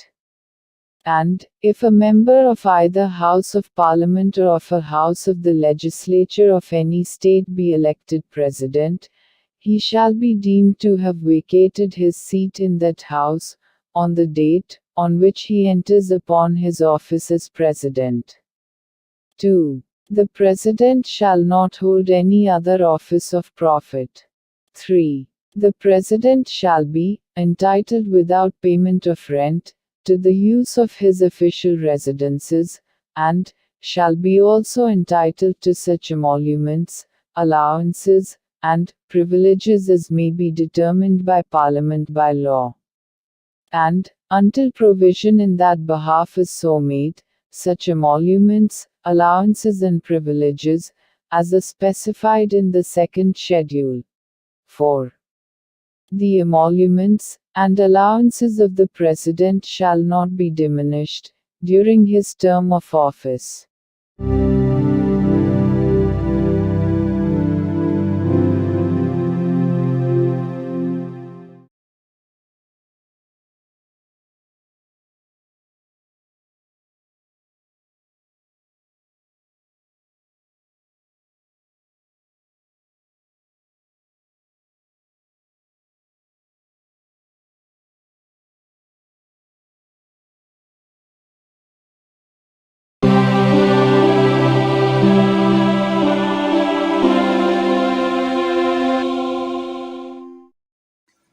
భారత సంవిధానము భాగము 5 సంఘము అధ్యాయము 1 కార్యపాలక వర్గము రాష్ట్రపతి మరియు ఉపరాష్ట్రపతి article 60 రాష్ట్రపతిచే ప్రమాణము లేక ప్రతిజ్ఞ ప్రతి రాష్ట్రపతి మరియు రాష్ట్రపతిగా వ్యవహరించు లేక రాష్ట్రపతి కృత్యములను నిర్వహించు ప్రతి వ్యక్తి తన పదవిలో ప్రవేశించుటకు పూర్వము భారతదేశ ముఖ్య న్యాయమూర్తి సమక్షమున లేక ఆయన హాజరు లేనప్పుడు సర్వోన్నత న్యాయస్థాన న్యాయాధీశులలో అందుబాటులోనున్న వారిలో అందరికంటే సీనియర్ న్యాయాధీశుని సమక్షమున గాని ఈ క్రింది రూపములో ప్రమాణము లేక ప్రతిజ్ఞ చేసి దానిపై చేవ్రాలు చేయవలెను. ఏబి అను నేను భారతదేశ రాష్ట్రపతి పదవిని శ్రద్ధాపూర్వకముగా నిర్వహింతుననియు లేక రాష్ట్రపతి యొక్క కృత్యములను శ్రద్ధాపూర్వకముగా నిర్వహింతుననియు నా సంపూర్ణ సామర్థ్యము మేరకు సంవిధానమును మరియు శాసనమును పరిరక్షించి సంరక్షించి రక్షింతుననియు భారతదేశ ప్రజల సేవయందును వారి క్షేమమునందును నిరతుడునయ్యదననియు దైవ సాక్షిగా ప్రమాణము చేయుచున్నాను. సత్యనిష్టతో ప్రతిజ్ఞ చేయుచున్నాను. The Constitution of India, Part 5, The Union. Chapter 1. The Executive. The President and Vice President. Article 60. Oath or affirmation by the President. Every President, and every person acting as President, or discharging the functions of the President, shall, before entering upon his office, make and subscribe in the presence of the Chief Justice of India, or, in his absence, the senior most judge of the Supreme Court available, an oath or affirmation in the following form, that is to say, I, A.B., do swear in the name of God, that I will faithfully execute the office, solemnly affirm of President, or discharge the functions of the President of India, and will to the best of my ability, preserve, protect and defend the Constitution, and the law, and that I will devote myself, to the service and well-being of the people of India.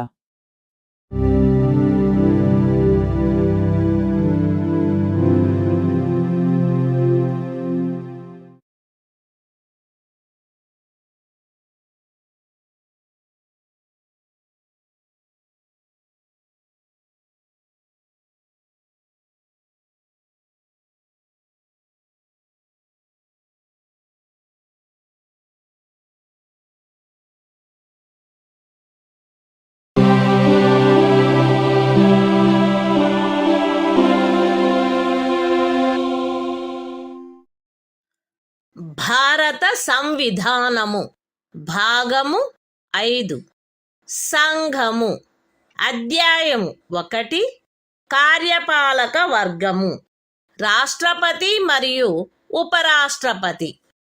Article 61 రాష్ట్రపతిపై మహాభియోగము తెచ్చుటకు ప్రక్రియ. సంవిధానాతిక్రమణము కావించినాడని రాష్ట్రపతిపై మహాభియోగము జరపబడవలసినప్పుడు parliament యొక్క ఏ సదనము చేనైనను ఆరోపణ చేయబడవలెను. అట్టి ఆరోపణ ఏదియు అట్టి ఆరోపణ చేయు ప్రతిపాదన గల తీర్మానమును ప్రస్తావించవలెనను ఉద్దేశము తమకు కలదని ఆ సదనము యొక్క మొత్తము సభ్యుల సంఖ్యలో 4వ వంతుకు తక్కువగాని మంది చేవ్రాలు చేసి వ్రాతపూర్వకముగా నోటీసు ఇచ్చిన పిమ్మట కనీసం 14 దినములు గడిచిన తర్వాత ప్రస్తావించననే తప్ప మరియు అట్టి తీర్మానము ఆ సదనము యొక్క మొత్తము సభ్యుల సంఖ్యలో 3/2 వంతులకు తక్కువ కాని అధిక సంఖ్యాకులచే పాస్ చేయబడిననే తప్ప చేయబడరాదు. పార్లమెంటు యొక్క ఏ సదనమైనను అట్లు ఆరోపణ చేసినప్పుడు 2వ సదనము ఆ ఆరోపణను దర్యాప్తు చేయవలెను లేక దర్యాప్తు చేయించవలెను. మరియు అట్టి దర్యాప్తు జరుగునప్పుడు హాజరగుటకును ప్రతినిధిని పంపుటకును రాష్ట్రపతికి హక్కు ఉండును. దర్యాప్తు ఫలితముగా రాష్ట్రపతిపై చేయబడిన ఆరోపణ స్థిరపడినదని ప్రఖ్యానించు తీర్మానము ఆ ఆరోపణను దర్యాప్తు చేసిన లేక చేయించిన సదనము యొక్క సభ్యుల మొత్తము సంఖ్యలో మూడింట 2/4 తక్కువ కాని అధిక సంఖ్యాకులచే ఆమోదించబడినచో అట్లు ఆమోదించబడిన తేదీ నుండి ఆ తీర్మానము రాష్ట్రపతిని పదవి నుండి తొలగించు ప్రభావము కలిగియుండును. The Constitution of India, Part 5, The Union. Chapter 1. The Executive. The President and Vice President. Article 61. Procedure for impeachment of the President. 1. When a President is to be impeached for violation of the Constitution, the charge shall be preferred by either House of Parliament. 2. No such charge shall be preferred, unless the proposal to prefer such charge is contained in a resolution, which has been moved, after at least 14 days' notice in writing, signed by not less than 1/4 of the total number of members of the House, has been given of their intention to move the resolution, and such resolution has been passed by a majority of not less than 2/3 of the total membership of the House. 3. When a charge has been so preferred by either House of Parliament, the other House shall investigate the charge, or cause the charge to be investigated, and the President shall have the right to appear, and to be represented at such investigation. 4. If as a result of the investigation, a resolution is passed by a majority of not less than 2/3 of the total membership of the House, by which the charge was investigated, or caused to be investigated, declaring that the charge preferred against the President has been sustained, such resolution shall have the effect of removing the President from his office, as from the date on which the resolution is so passed.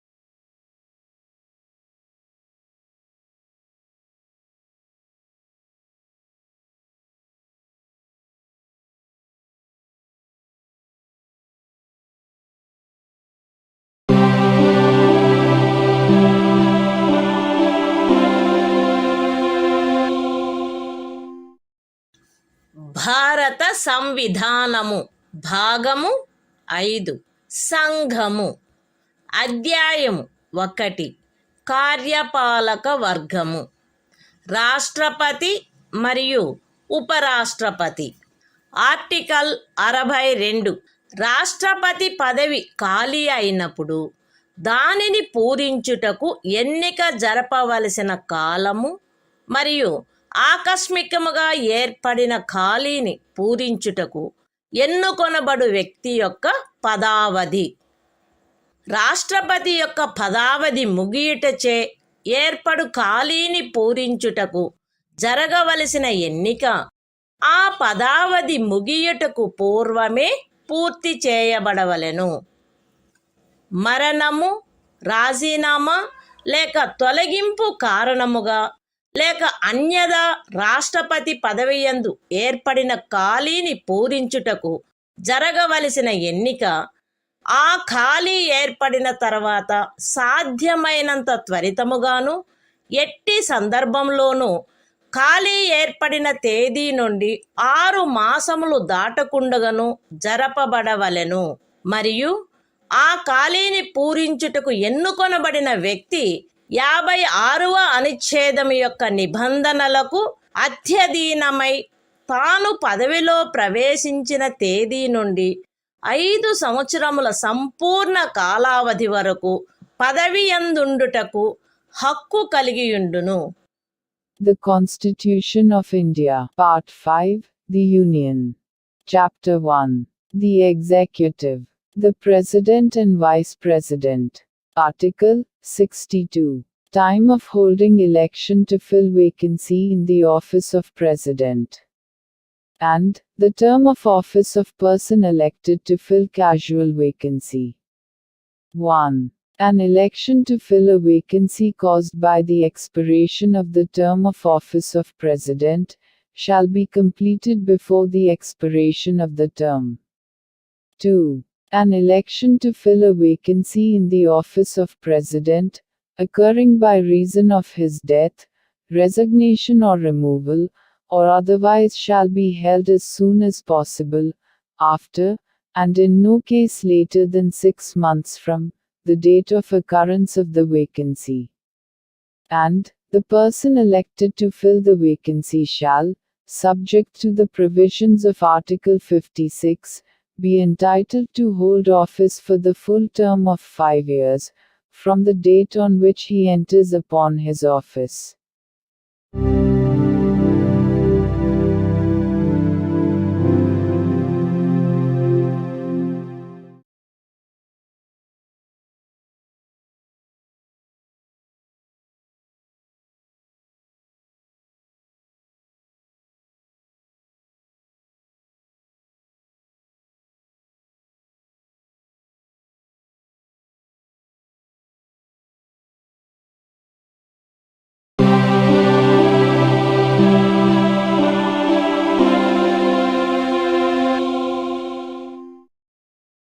భారత సంవిధానము భాగము 5 సంఘము అధ్యాయము 1 కార్యపాలక వర్గము రాష్ట్రపతి మరియు ఉపరాష్ట్రపతి article 63 భారత ఉపరాష్ట్రపతి భారతదేశమునకు ఒక ఉపరాష్ట్రపతి ఉండవలెను.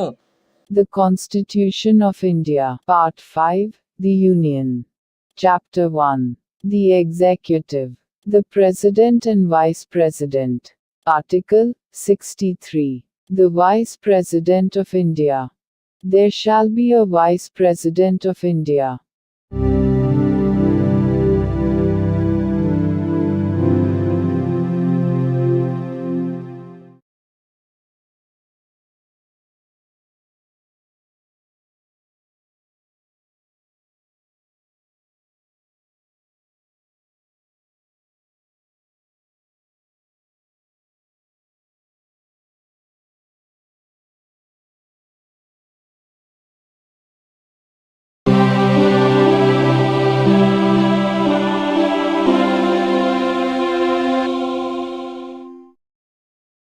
భారత సంవిధానము భాగము 5 సంఘము అధ్యాయము 1 కార్యపాలక వర్గము రాష్ట్రపతి మరియు ఉపరాష్ట్రపతి ఆర్టికల్ 64 ఉపరాష్ట్రపతి పదవి రీత్యా రాజ్యసభకు సభాపతిగా నుండుట ఉపరాష్ట్రపతి పదవి రీత్యా రాజ్యసభకు సభాపతి అయ్యుండును. ఆయన లాభాయుతమైన ఏ ఇతర పదవి యందును ఉండరాదు. అయితే ఉపరాష్ట్రపతి 65వ అనుచ్ఛేదము క్రింద రాష్ట్రపతిగా వ్యవహరించు లేక రాష్ట్రపతి యొక్క కృత్యములను నిర్వహించు ఏ కాలావధిలోనైనను ఆయన రాజ్యసభ యొక్క సభాపతి పదవికి చెందిన కర్తవ్యములను నిర్వర్తించరాదు. మరియు 97వ అనుచ్ఛేదము క్రింద రాజ్యసభ యొక్క సభాపతికి చెల్లించబడదగు ఎట్టి జీతమునకు లేక భత్యమునకు ఆయన హక్కు కలిగియుండడు.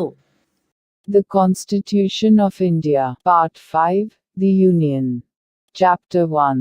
The Executive. The President and Vice President. Article 64. The Vice President, to be, ex officio Chairman of the Council of States.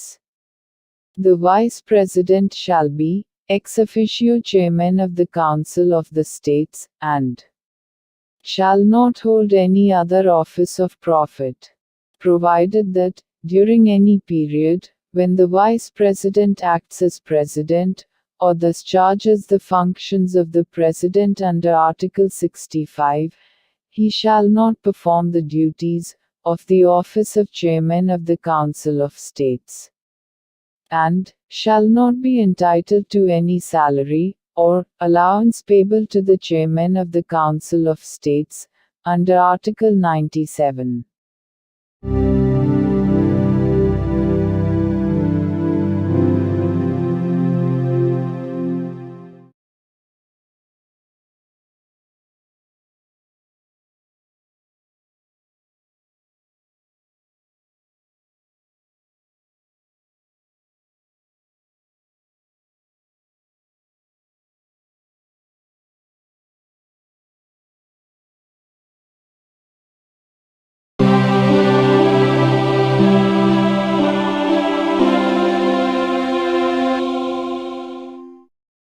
భారత సంవిధానము భాగము 5 సంఘము అధ్యాయము 1 కార్యపాలక వర్గము రాష్ట్రపతి మరియు ఉపరాష్ట్రపతి ఆర్టికల్ 65 రాష్ట్రపతి పదవిలో ఆకస్మిక ఖాళీ ఏర్పడినప్పుడు రాష్ట్రపతి హాజరు లేనప్పుడును ఉపరాష్ట్రపతి రాష్ట్రపతిగా వ్యవహరించుట లేక ఆయన కృత్యములను నిర్వహించుట మరణము రాజీనామా లేక తొలగింపు కారణముగా లేక అన్యదా రాష్ట్రపతి పదవిలో ఖాళీ ఏర్పడినప్పుడు అట్టి ఖాళీని పూరించుటకు ఈ అధ్యాయము యొక్క నిబంధనలను అనుసరించి ఎన్నుకొనబడిన కొత్త రాష్ట్రపతి తన పదవిలో ప్రవేశించు తేదీ వరకు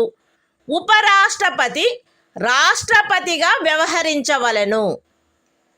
రాష్ట్రపతి హాజరులో లేకుండుట, అస్వస్థత లేక మరేదేని కారణము వలన తన కృత్యములను నిర్వహించజాలని ఎడల ఆయన తన కర్తవ్యములను తిరిగి చేపట్టు తేదీ వరకు ఉపరాష్ట్రపతి రాష్ట్రపతి కృత్యములను నిర్వహించవలెను.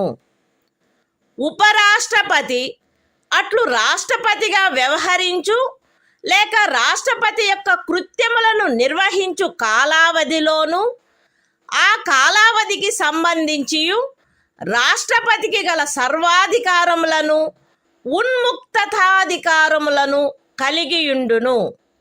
పార్లమెంటు శాసనము ద్వారా నిర్ధారణ చేయు ఉపలబ్ధులకు, భత్యములకు మరియు విశేషాధికారములకు మరియు అట్లు నిబంధన చేయబడు వరకు 2వ అనుసూచిలో నిర్దిష్టపరచబడిన ఉపలబ్ధులకు, భత్యములకు మరియు విశేషాధికారములకు ఆయన హక్కు కలిగియుండును. The Constitution of India, Part 5, The Union. Chapter 1. The Executive. The President and Vice President. Article 65. The Vice President, to act as President, or to discharge his functions, during casual vacancies in the office, or during the absence of President. 1. In the event of the occurrence of any vacancy in the office of the President, by reason of his death, resignation, or removal, or otherwise, the Vice President shall act as President, until the date on which a new President, elected, in accordance with the provisions of this chapter, to fill such vacancy, enters upon his office. 2. When the President is unable to discharge his functions, owing to absence, illness or any other cause, the Vice President shall discharge his functions, until the date on which the President resumes his duties. 3. The Vice President shall, during, and in respect of, the period while he is so acting as, or discharging the functions of President, have all the powers and immunities of the President, and be entitled to such emoluments, allowances and privileges, as may be determined by Parliament, by law. And, until provision in that behalf is so made, such emoluments, allowances and privileges, as are specified in the second schedule.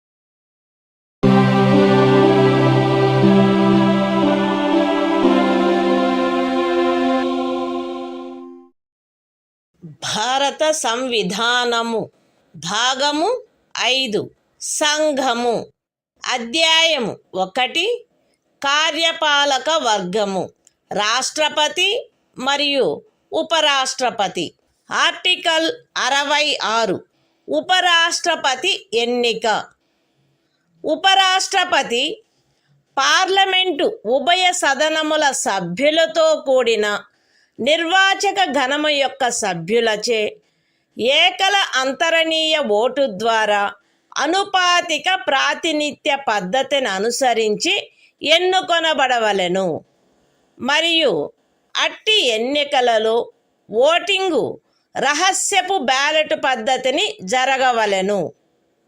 ఉపరాష్ట్రపతి parliament యొక్క లేక ఏదేని రాజ్య శాసన మండలి యొక్క ఏ సదనములో గాని సభ్యుడుగా ఉండరాదు మరియు పార్లమెంటు యొక్క లేక ఏదేని రాజ్య శాసన మండలి యొక్క ఏ సదనములోని సభ్యుడైనను ఉపరాష్ట్రపతిగా ఎన్నుకోబడినచో ఆయన ఉపరాష్ట్రపతి పదవిలో ప్రవేశించిన తేదీ నుండి ఆ సదనములోని తన స్థానమును ఖాళీ చేసినట్లు భావించబడవలెను.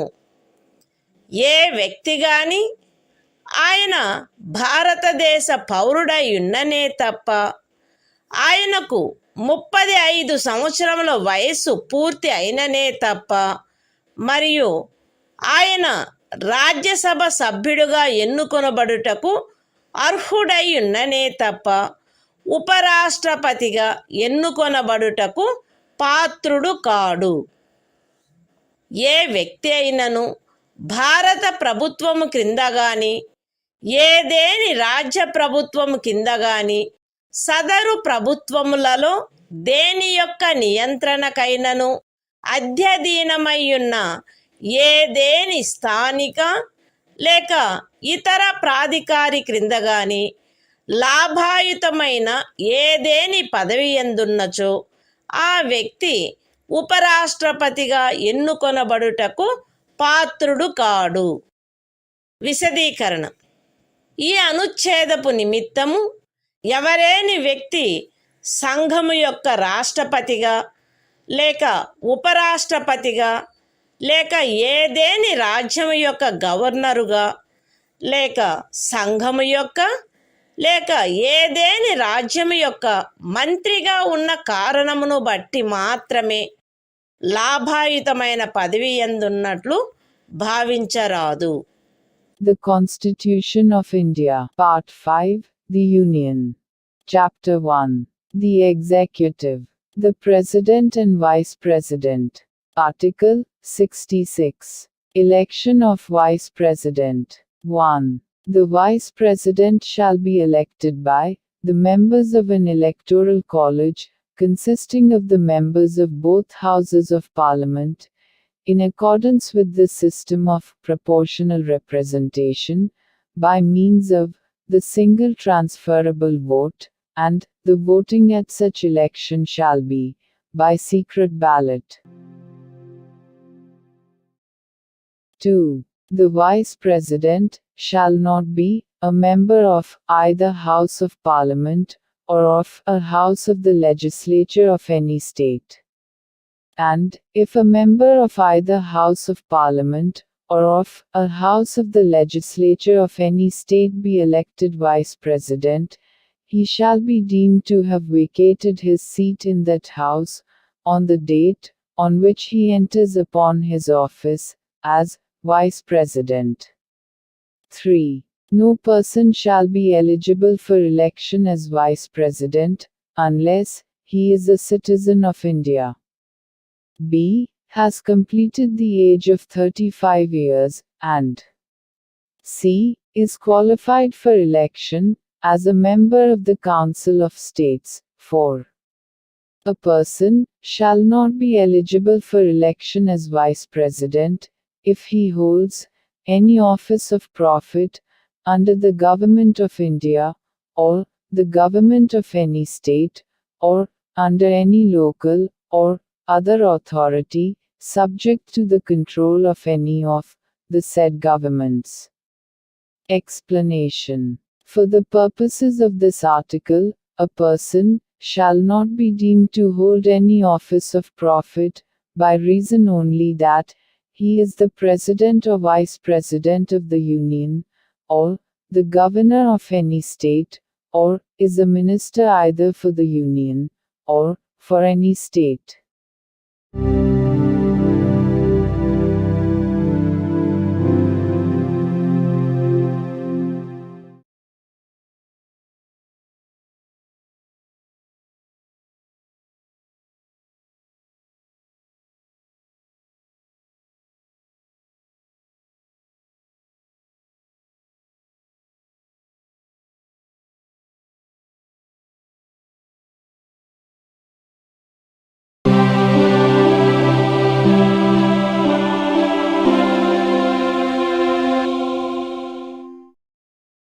భారత సంవిధానము భాగము 5 సంఘము అధ్యాయము 1 కార్యపాలక వర్గము రాష్ట్రపతి మరియు ఉపరాష్ట్రపతి ఆర్టికల్ 67 ఉపరాష్ట్రపతి పదావధి ఉపరాష్ట్రపతి తన పదవిలో ప్రవేశించిన తేదీ నుండి 5 సంవత్సరముల కాలావధి వరకు పదవియందుండును. అయితే ఉపరాష్ట్రపతి తన చేవ్రాలుతో రాష్ట్రపతికి లేఖ వ్రాయుట ద్వారా తన పదవికి రాజీనామా ఇవ్వవచ్చును. ఉపరాష్ట్రపతి రాజ్యసభలో అప్పుడు సభ్యులుగానున్న వారందరిలో అధిక సంఖ్యాకులచే ఆమోదించబడి లోక్సభచే అంగీకరించబడిన తీర్మానము ద్వారా పదవి నుండి తొలగించబడవచ్చును. కానీ ఈ ఖండము నిమిత్తము తీర్మానమేదియు దానిని ప్రస్తావించవలెనను ఉద్దేశము కలదను నోటీసు ఇచ్చి కనీసము 14 దినములు గడిచిననే తప్ప ప్రస్తావించబడరాదు. ఉపరాష్ట్రపతి తన పదావధి ముగిసినప్పటికీ తన ఉత్తరాధికారి ఆ పదవిలో ప్రవేశించు వరకు పదవిలో కొనసాగవలెను. The Constitution of India, Part 5, The Union. Chapter 1. The Executive. The President and Vice President. Article 67. Term of office of Vice President. The Vice President shall hold office for a term of 5 years from the date on which he enters upon his office, provided that a. A Vice President may, by writing under his hand addressed to the President, resign his office. b. A Vice President may be removed from his office by a resolution of the Council of States, passed by a majority of all the then members of the Council and agreed to by the House of the People. But no resolution for the purpose of this clause shall be moved, unless at least 14 days' notice has been given of the intention to move the resolution. c. A Vice President shall, notwithstanding the expiration of his term, continue to hold office until his successor enters upon his office.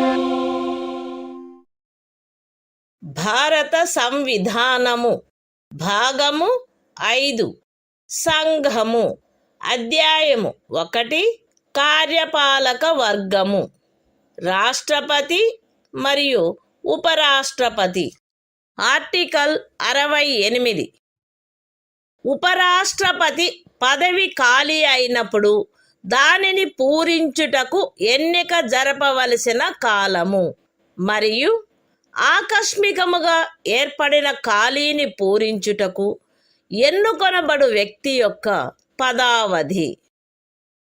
ఉపరాష్ట్రపతి యొక్క పదావధి ముగియుటచే ఏర్పడు ఖాళీని పూరించుటకు జరగవలసిన ఎన్నిక ఆ పదావధి ముగియుటకు పూర్వమే పూర్తి చేయబడవలెను. మరణము, రాజీనామా లేక తొలగింపు కారణముగా లేక అన్యథా ఉపరాష్ట్రపతి పదవియందు ఏర్పడిన ఖాళీని పూరించుటకు జరపవలసిన ఎన్నిక ఆ ఖాళీ ఏర్పడిన తరువాత సాధ్యమైనంత త్వరితముగా జరపబడవలెను మరియు ఆ ఖాళీని పూరించుటకు ఎన్నుకొనబడిన వ్యక్తి 67వ అనుచ్ఛేదము యొక్క నిబంధనలకు అత్యధీనమై తాను పదవిలో ప్రవేశించిన తేదీ నుండి 5 సంవత్సరముల సంపూర్ణ కాలావధి వరకు పదవి యందుండుటకు హక్కు కలిగియుండును. The Constitution of India, Part 5, The Union. Chapter 1. The Executive. The President and Vice President. Article 68. Time of holding election to fill vacancy in the office of Vice President. And the term of office of person elected to fill casual vacancy. 1. An election to fill a vacancy caused by the expiration of the term of office of Vice President shall be completed before the expiration of the term. 2. An election to fill a vacancy in the office of Vice President occurring by reason of his death, resignation or removal, or otherwise shall be held as soon as possible after the occurrence of the vacancy. And the person elected to fill the vacancy shall, subject to the provisions of Article 67, be entitled to hold office for the full term of 5 years from the date on which he enters upon his office.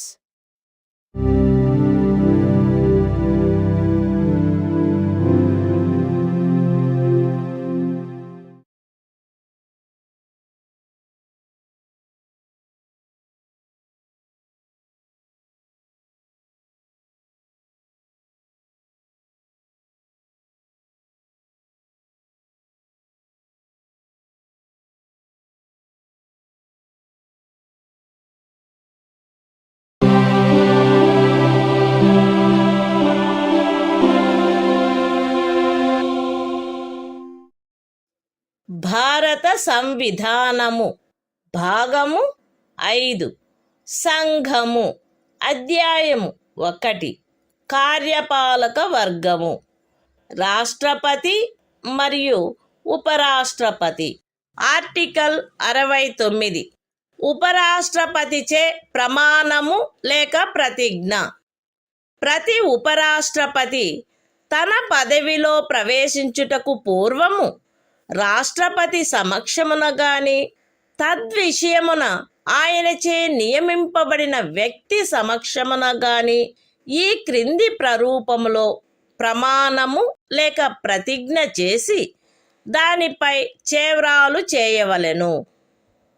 AB అను నేను శాసనము ద్వారా స్థాపితమైన భారత సంవిధానము పట్ల యథార్థమైన శ్రద్ధానిష్టలను కలిగియుందుననియు మరియు నేను వహింపనున్న కర్తవ్యములను శ్రద్ధాపూర్వకముగా నిర్వహింతుననియు దైవ సాక్షిగా ప్రమాణం చేయుచున్నాను. సత్యనిష్టతో ప్రతిజ్ఞ చేయుచున్నాను. The Constitution of India, Part 5, The Union. Chapter 1. The Executive. The President and Vice President. Article 69. Oath or affirmation by the Vice President. Every Vice President shall, before entering upon his office, make and subscribe before the President, or some person appointed in that behalf, by him.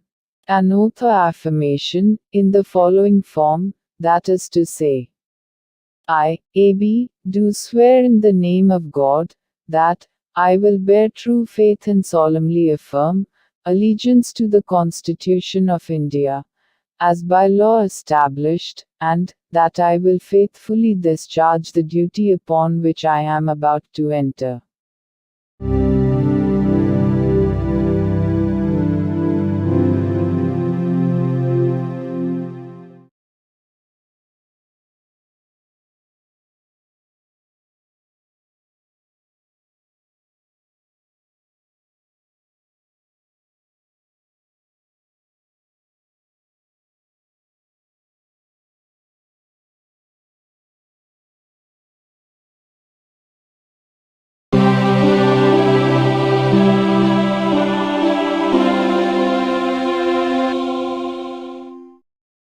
భారత సంవిధానము భాగము 5 సంఘము అధ్యాయము 1 కార్యపాలక వర్గము రాష్ట్రపతి మరియు ఉపరాష్ట్రపతి article 70 ఇతర యాదృచ్ఛిక పరిస్థితులలో రాష్ట్రపతి యొక్క కృత్యములు ఈ అధ్యాయములో నిబంధించబడని ఎట్టి యాదృచ్ఛిక పరిస్థితిలోనైనను రాష్ట్రపతి యొక్క కృత్యములను నిర్వహించుటకు పార్లమెంటు తాను సబబని తలచు నిబంధన చేయవచ్చును. The Constitution of India, Part 5, The Union. Chapter 1. The Executive. The President and Vice President. Article 70. Discharge of President's functions in other contingencies.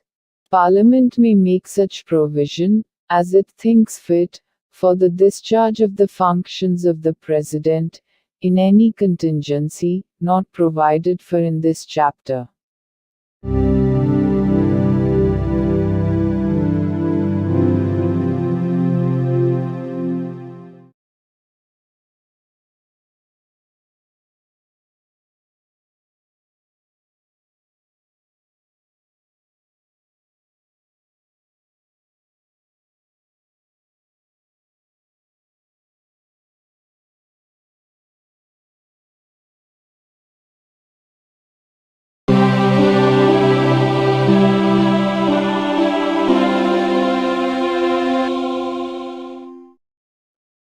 భారత సంవిధానము భాగము 5 సంఘము అధ్యాయము 1 కార్యపాలక వర్గము రాష్ట్రపతి మరియు ఉపరాష్ట్రపతి ఆర్టికల్ 71 రాష్ట్రపతి లేక ఉపరాష్ట్రపతి యొక్క ఎన్నికకు చెందిన లేక సంబంధించిన విషయములు రాష్ట్రపతి లేక ఉపరాష్ట్రపతి యొక్క ఎన్నిక నుండి ఉత్పన్నమైన లేక ఎన్నికకు సంబంధించిన అన్ని సందేహములు మరియు వివాదములు సర్వోన్నత న్యాయస్థానముచే పరిశీలించబడి నిర్ణయించబడవలెను.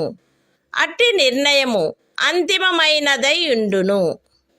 రాష్ట్రపతిగా లేక ఉపరాష్ట్రపతిగా ఒక వ్యక్తి యొక్క ఎన్నిక చెల్లదని సర్వోన్నత న్యాయస్థానము ప్రఖ్యానించినచో సర్వోన్నత న్యాయస్థానము ఆ నిర్ణయము చేసిన తేదీన గాని అంతకు పూర్వము గాని సందర్భానుసారముగా రాష్ట్రపతి పదవికి లేక ఉపరాష్ట్రపతి పదవికి చెందిన అధికారములను వినియోగించుటలోను కర్తవ్యములు నిర్వహించుటలోను ఆయనచే చేయబడిన కార్యములు ఆ ప్రఖ్యానము కారణముగా అమాన్యమునర్చబడరాదు.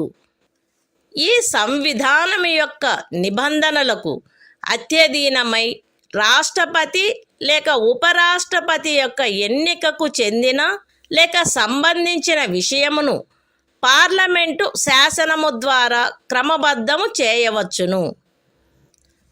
రాష్ట్రపతిగా లేక ఉపరాష్ట్రపతిగా ఒక వ్యక్తి యొక్క ఎన్నిక అతనిని ఎన్నుకొనడి నిర్వాచక గణము యొక్క సభ్యులలో ఏ కారణము వలనైనను ఏదేని ఖాళీ ఉన్నదను కారణమును బట్టి ప్రష్టవ్యము కారాదు. The Constitution of India. Part 5, The Union. Chapter 1. The Executive. The President and Vice President. Article 71. Matters relating to, or connected with, the election of a President or Vice President. 1. All doubts and disputes arising out of, or in connection with the election of a President, or Vice President shall be inquired into, and decided, by the Supreme Court, whose decision shall be final. 2.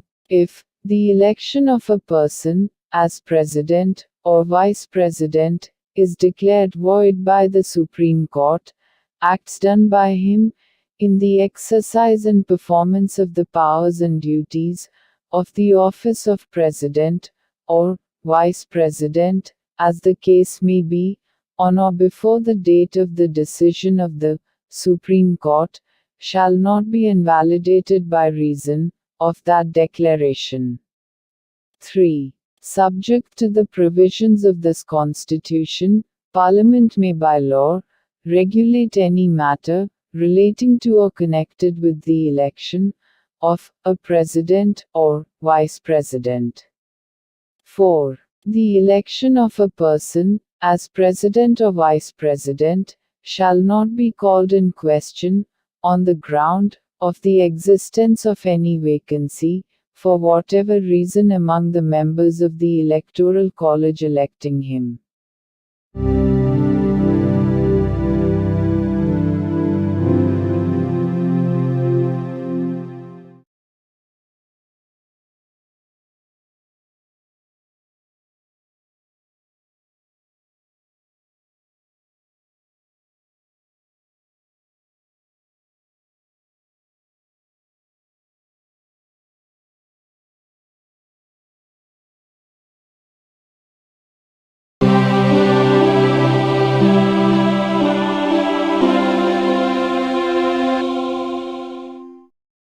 భారత సంవిధానము. భాగము 5. సంఘము. అధ్యాయము 1. కార్యపాలక వర్గము. రాష్ట్రపతి మరియు ఉపరాష్ట్రపతి. Article 72. కొన్ని సందర్భములలో క్షమాపణలు మొదలైన వాటిని మంజూరు చేయుటకు మరియు దండనోత్తర్వును సస్పెండ్ చేయుటకు, పరిహరించుటకు లేక లఘూకరించుటకు రాష్ట్రపతి యొక్క అధికారము. రాష్ట్రపతి ఈ క్రింది సందర్భములలో నేర నిర్ణీతుడైన వ్యక్తికి క్షమాపణలను, తాత్కాలిక నిలుపుదలను, వాయిదాలను లేక పరిహరణలను మంజూరు చేయుటకు, లేక ఆ వ్యక్తిపై విధించబడిన దండనోత్తర్వును సస్పెండ్ చేయుటకు, పరిహరించుటకు లేక లఘూకరించుటకు అధికారము కలిగియుండును. శిక్ష లేక దండనోత్తరువు సైనిక న్యాయస్థానముచే విధించబడిన అన్ని సందర్భములలో సంఘము యొక్క కార్యపాలనాధికారంలో చేరియున్న విషయమునకు సంబంధించిన ఏదేని శాసనమునకు విరుద్ధమగు అపరాధమునకై శిక్ష లేక దండనోత్తరు విధించబడిన అన్ని సందర్భములలో దండనోత్తరు మరణ దండనోత్తరు అయిన అన్ని సందర్భములలో ఏదేని సైనిక న్యాయస్థానముచే ఇవ్వబడిన దండనోత్తరువును సస్పెండ్ చేయుటకు, పరిహరించుటకు లేక లఘూకరించుటకు సంఘమునకు చెందిన సాయుధ బలముల యొక్క ఎవరేని అధికారికి శాసనము ద్వారా ప్రదత్తము చేయబడిన అధికారమునకు ఖండము 1 యొక్క ఉపఖండము ఏలో ఉన్నదేదియు భంగము కలిగించదు. మరణ దండనోత్తరువును సస్పెండ్ చేయుటకు, పరిహరించుటకు లేక లఘూకరించుటకు తత్సమయమున అమలులోనున్న ఏదేని శాసనము క్రింద ఒక రాజ్య గవర్నరుచే వినియోగించబడదగు అధికారమునకు ఖండము 1 యొక్క ఉపఖండము సిలో ఉన్నదేదియు భంగము కలిగించదు. The Constitution of India. Part 5, the Union. Chapter 1. The Executive. The President and Vice President. Article 72. Power of President to grant pardons, etc. and to suspend, remit, or commute sentences in certain cases. 1. The President shall have the power to grant pardons, reprieves, respites, or remissions of punishment, or to suspend, remit, or commute the sentence of any person convicted of any offense, in all cases where the punishment or sentence is by a court-martial. B. In all cases where the punishment or sentence is for an offense against any law relating to a matter to which the executive power of the Union extends. C. In all cases where the sentence is a sentence of death. 2. Nothing in subclause A of clause 1 shall affect the power conferred by law on any officer of the armed forces of the Union to suspend, remit, or commute a sentence passed by a court-martial. 3. Nothing in subclause C of clause 1 shall affect the power to suspend, remit, or commute a sentence of death exercisable by the governor of a state under any law for the time being in force.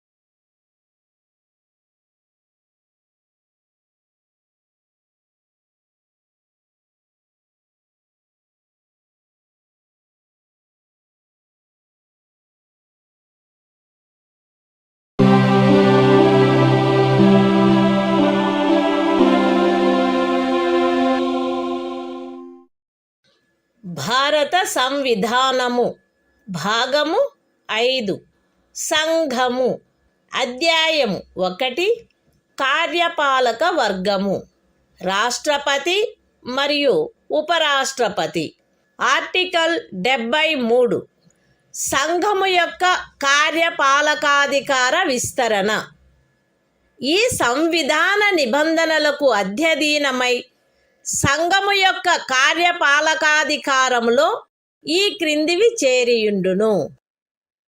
ఏ విషయములను గురించి శాసనములను చేయుటకు parliament అధికారము గలదో ఆ విషయములు మరియు ఏదేని సంధి లేక ఖరారును బట్టి భారత ప్రభుత్వముచే వినియోగించబడదగు హక్కుల యొక్క ప్రాధికారము యొక్క మరియు అధికారిత యొక్క వినియోగము. అయితే ఈ సంవిధానములో గాని పార్లమెంటుచే చేయబడిన ఏదేని శాసనములో గాని అభివ్యక్తము కాని నిబంధించబడినట్లు తప్ప ఏదేని రాజ్యములో ఏ విషయములను గురించి శాసనములను చేయుటకు ఆ రాజ్య శాసన మండలికి కూడా అధికారము కలదో ఆ విషయములు ఉపఖండము ఏలో నిర్దేశించబడిన కార్యపాలకాధికారములో చేరియుండవు.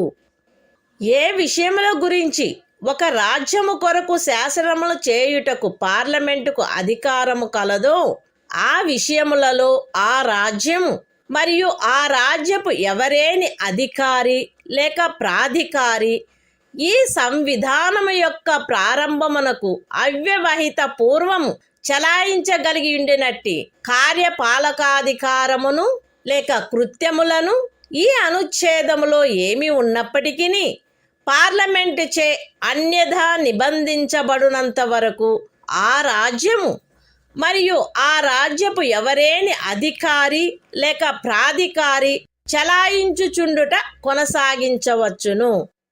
The Constitution of India, Part 5, The Union. Chapter 1. The Executive. The President and Vice President. Article 73. Extent of executive power of the Union. 1. Subject to the provisions of this Constitution, the executive power of the Union shall extend to the matters with respect to which Parliament has power to make laws, and b. to the exercise of such rights, authority, and jurisdiction, as are exercisable by the Government of India, by virtue of any treaty or agreement, provided that the executive power referred to in subclause A shall not, save as expressly provided in this Constitution, or in any law made by Parliament, extend, in any state to matters with respect to which the legislature of the state has also power to make laws. 2. Until otherwise provided by Parliament, a state and any officer or authority of a state may, notwithstanding anything in this article, continue to exercise in matters, with respect to which Parliament has power to make laws for that state, such executive power or functions, as the state or officer, or authority thereof, could exercise immediately before the commencement of this Constitution.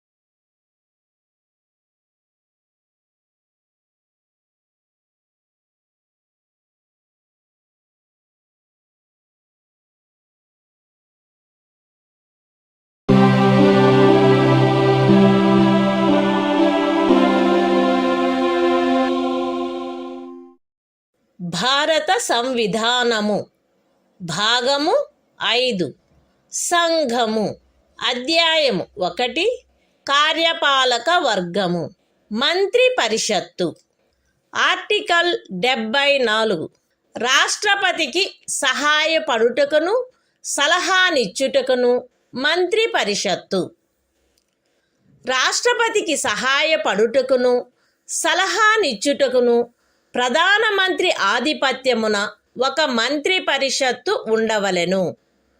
రాష్ట్రపతి తన కృత్యములను నిర్వహించుటలో అట్టి సలహాననుసరించి వ్యవహరించవలెను. అయితే రాష్ట్రపతి సాధారణముగా గాని అన్యథా గాని అట్టి సలహాలను పునఃపర్యాలోచించవలసినదిగా మంత్రి పరిషత్తును కోరవచ్చును. మరియు రాష్ట్రపతి అట్టి పునఃపర్యాలోచన తర్వాత ఇవ్వబడిన సలహాననుసరించి వ్యవహరించవలెను. రాష్ట్రపతికి మంత్రులచే ఏదేని సలహా ఇయ్యబడినదా, అట్లయినచో అది ఏది అను ప్రశ్న ఏ న్యాయస్థానమందును పరిశీలించబడరాదు. The Constitution of India, Part 5, The Union. Chapter 1. The Executive. Council of Ministers. Article 74. Council of Ministers, to aid and advise President. 1. There shall be a Council of Ministers, with the Prime Minister at the head, to aid and advise the President, who shall, in the exercise of his functions, act in accordance with such advice. Provided that the President may require the Council of Ministers to reconsider such advice, either generally or otherwise, and the President shall act in accordance with the advice tendered after such reconsideration. 2. The question whether any, and if so what, advice was tendered by ministers to the President shall not be inquired into in any court.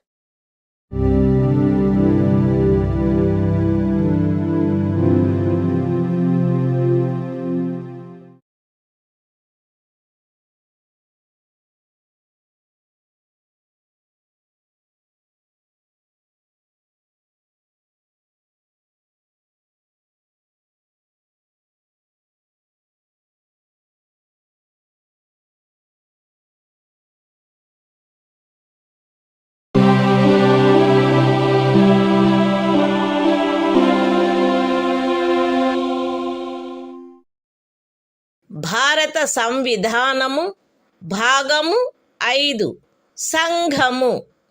అధ్యాయము 1 కార్యపాలక వర్గము. మంత్రి పరిషత్తు. Article 75 మంత్రులను గూర్చిన ఇతర నిబంధనలు. ప్రధానమంత్రి రాష్ట్రపతిచే నియమించబడవలెను. ఇతర మంత్రులు ప్రధానమంత్రి సలహాపై రాష్ట్రపతిచే నియమించబడవలెను.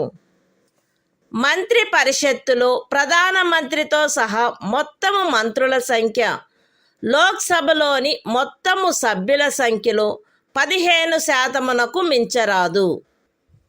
10వ అనుసూచి యొక్క 2వ పేరా క్రింద పార్లమెంటు ఉభయ సదనములలోని ఏదేని రాజకీయ పార్టీకి చెందియుండి ఆ సదనము యొక్క సభ్యునిగా ఉండుటకు నిరర్హుడైన ఒక సభ్యుడు అతని అనర్హత ప్రారంభపు తేదీ నుండి అట్టి సభ్యునిగా అతని పదవీ కాలావధి ముగియునంత వరకు లేదా అతను అట్టి కాలావధి ముగియకముందే పార్లమెంటు ఉభయ సదనములలో ఏ సదనము యొక్క ఏదేని ఎన్నికకు పోటీ చేసి ఎన్నికైనట్లుగా ప్రఖ్యానింపబడు తేదీ వరకు, వీటిలో ఏది ముందుగా వచ్చునో అంతవరకు ఖండము 1 క్రింద మంత్రిగా నియోజితుడగుటకు కూడా నిరర్హుడగును.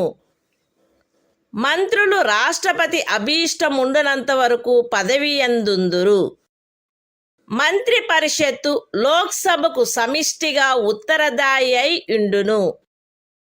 ఒక మంత్రి తన పదవిలో ప్రవేశించుటకు పూర్వము పదవి యొక్క రహస్య గోపనమును గూర్చిన ప్రమాణములను 3వ అనుసూచిలో అందు నిమిత్తమై పొందుపరిచియున్న ప్రరూపములను అనుసరించి రాష్ట్రపతి అతనిచే చేయించవలెను.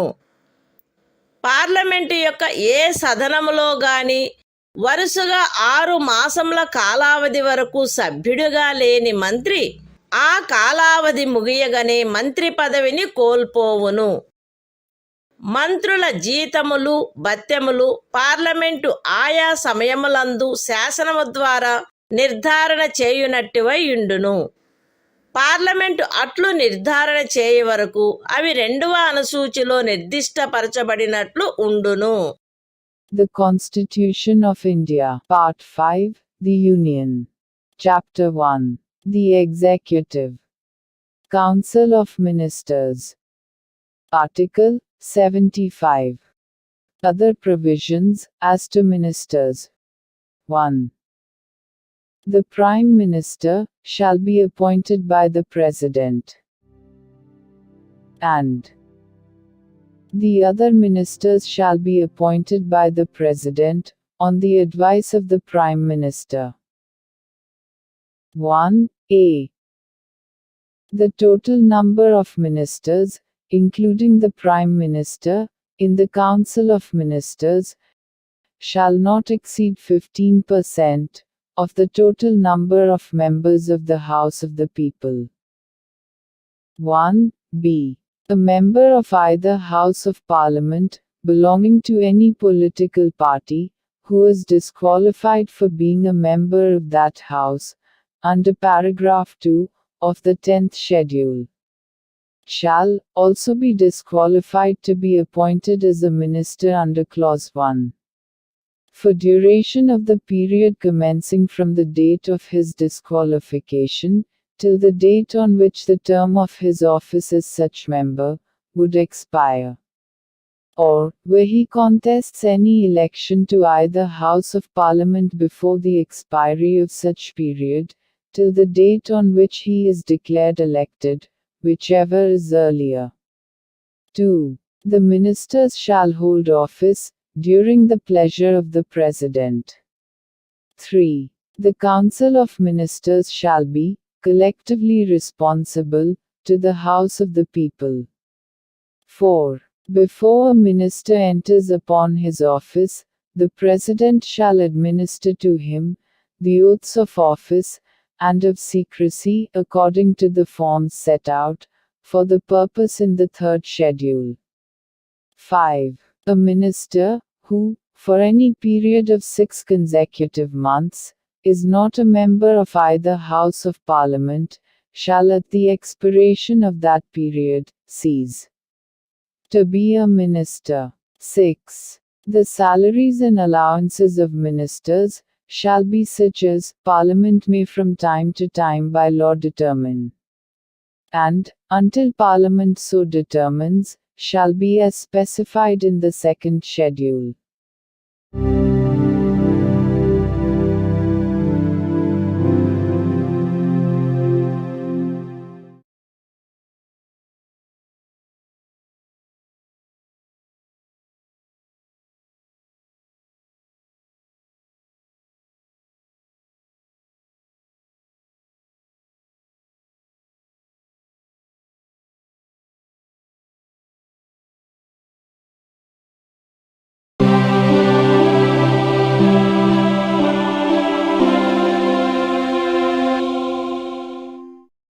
భారత సంవిధానము భాగము 5 సంఘము అధ్యాయము 1 కార్యపాలక వర్గము భారతదేశ అటార్నీ జనరలు ఆర్టికల్ 76 సర్వోన్నత న్యాయస్థానము యొక్క న్యాయాధీశుడుగా నియమించబడుటకు అర్హుడైన వ్యక్తిని రాష్ట్రపతి భారతదేశపు అటార్నీ జనరలుగా నియమించవలెను. ఆయా సమయములందు శాసనిక విషయములలో రాష్ట్రపతిచే తనకు నిర్దేశించబడు వాటిపై భారత ప్రభుత్వమునకు సలహానిచ్చుటయు, రాష్ట్రపతిచే తనకు అప్పగించబడు శాసనిక స్వభావము గల ఇతర కర్తవ్యములను నిర్వర్తించుటయు ఈ సంవిధానము ద్వారా గాని దాని క్రింద గాని తత్సమయమున అమలులోనున్న ఏదేని ఇతర శాసనము ద్వారా గాని దాని క్రింద గాని తనకు ప్రదత్తము చేయబడిన కృత్యములను నిర్వహించుటయు అటార్నీ జనరల్ యొక్క కర్తవ్యమై ఉండును. అటార్నీ జనరలు తన కర్తవ్యములను నిర్వహించుటలో భారతదేశ రాజ్య క్షేత్రములోని న్యాయస్థానములన్నింటిలో వాదనాధికారమును కలిగియుండును. అటార్నీ జనరలు రాష్ట్రపతి అనుగ్రహముండునంత వరకు పదవి అందుండును మరియు రాష్ట్రపతి నిర్ధారణ చేయు ప్రతి మూల్యమును పొందవలెను. The Constitution of India, Part 5, The Union. Chapter 1. The Executive. Article 76. Attorney General for India. 1. The President shall appoint a person who is qualified to be appointed a judge of the Supreme Court to be Attorney General for India. 2. It shall be the duty of the Attorney General to give advice to the Government of India upon such legal matters, and to perform such other duties of a legal character as may from time to time be referred or assigned to him by the President, and to discharge the functions conferred on him by or under this Constitution or any other law for the time being in force. 3. In the performance of his duties, the Attorney General shall have right of audience in all courts in the territory of India.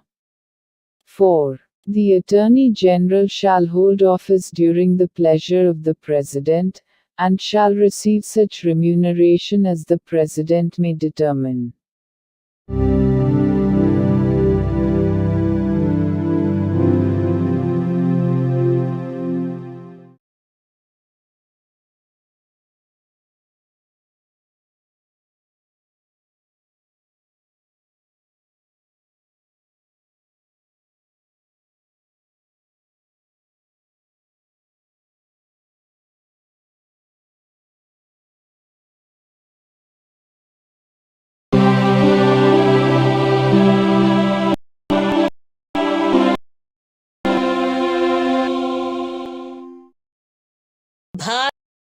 భారత సంవిధానము భాగము 5 సంఘము అధ్యాయము 1 కార్యపాలక వర్గము ప్రభుత్వము యొక్క కార్యకలాప నిర్వహణ article 77 భారత ప్రభుత్వమునకు చెందిన కార్యపాలక చర్యాంతయు రాష్ట్రపతి పేర తీసుకొనబడినట్లు అభివ్యక్తపరచబడవలెను.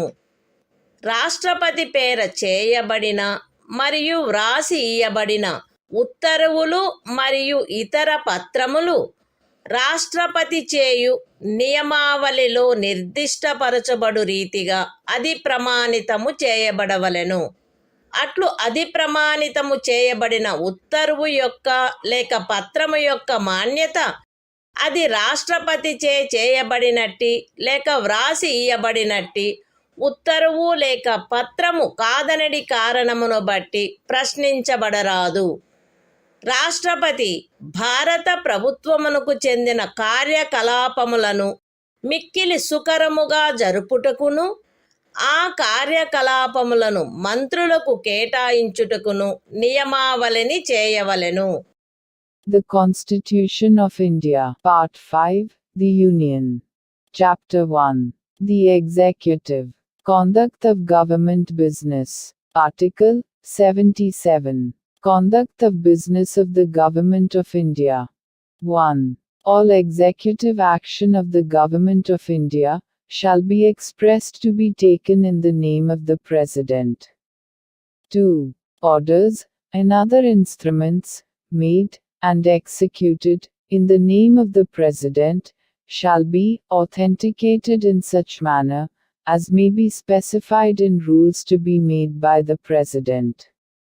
And the validity of an order or instrument which is so authenticated shall not be called in question on the ground that it is not an order or instrument made or executed by the President. 3. The President shall make rules for the more convenient transaction of the business of the Government of India, and for the allocation among ministers of the said business.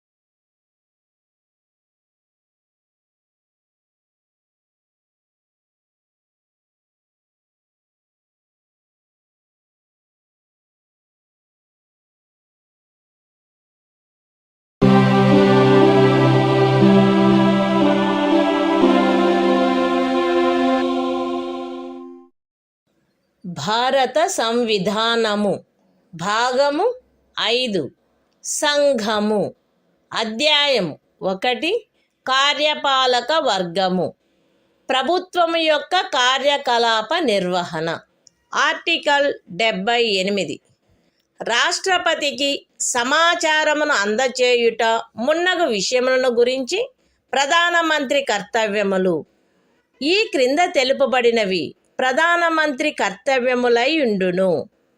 సంఘము యొక్క వ్యవహారములలో పరిపాలనకు సంబంధించి మంత్రి పరిషత్తు యొక్క సమస్త నిర్ణయములను మరియు శాసన నిర్మాణమునకై చేయబడిన ప్రతిపాదనలను రాష్ట్రపతికి తెలియచేయుట.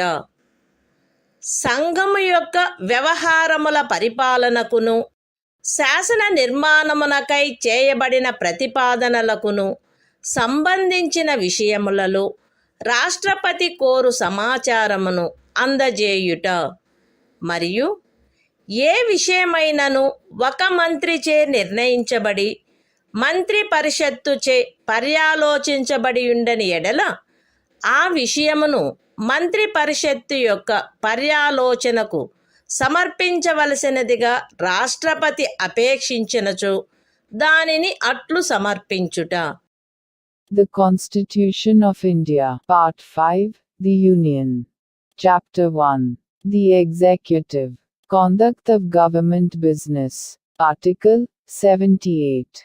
Duties of Prime Minister, as respects the furnishing of information to the President, etc.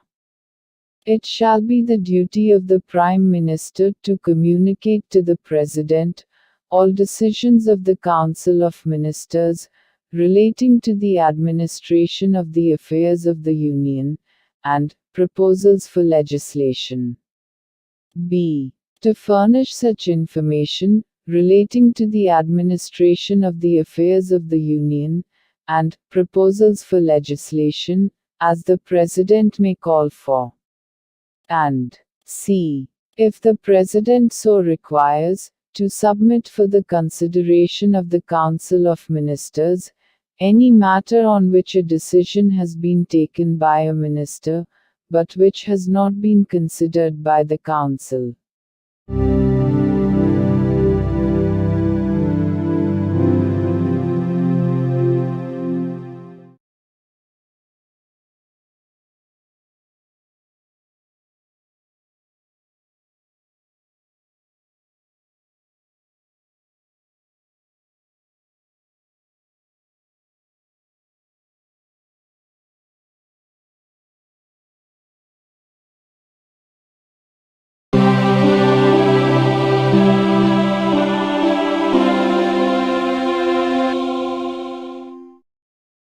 భారత సంవిధానము భాగము 5 సంఘము అధ్యాయం 2 పార్లమెంటు సాధారణ విషయములు ఆర్టికల్ 79 పార్లమెంటు యొక్క సంఘటన సంఘమునకు రాష్ట్రపతితోనూ క్రమముగా రాజ్యసభ మరియు లోక్సభ అని అనబడు 2 సదనములతో కూడిన ఒక పార్లమెంటు ఉండవలెను. The Constitution of India, Part 5, The Union. Chapter 2, Parliament, General. Article 79. Constitution of Parliament. There shall be a Parliament for the Union, which shall consist of the President, and 2 houses, to be known respectively as the Council of States, and the House of the People.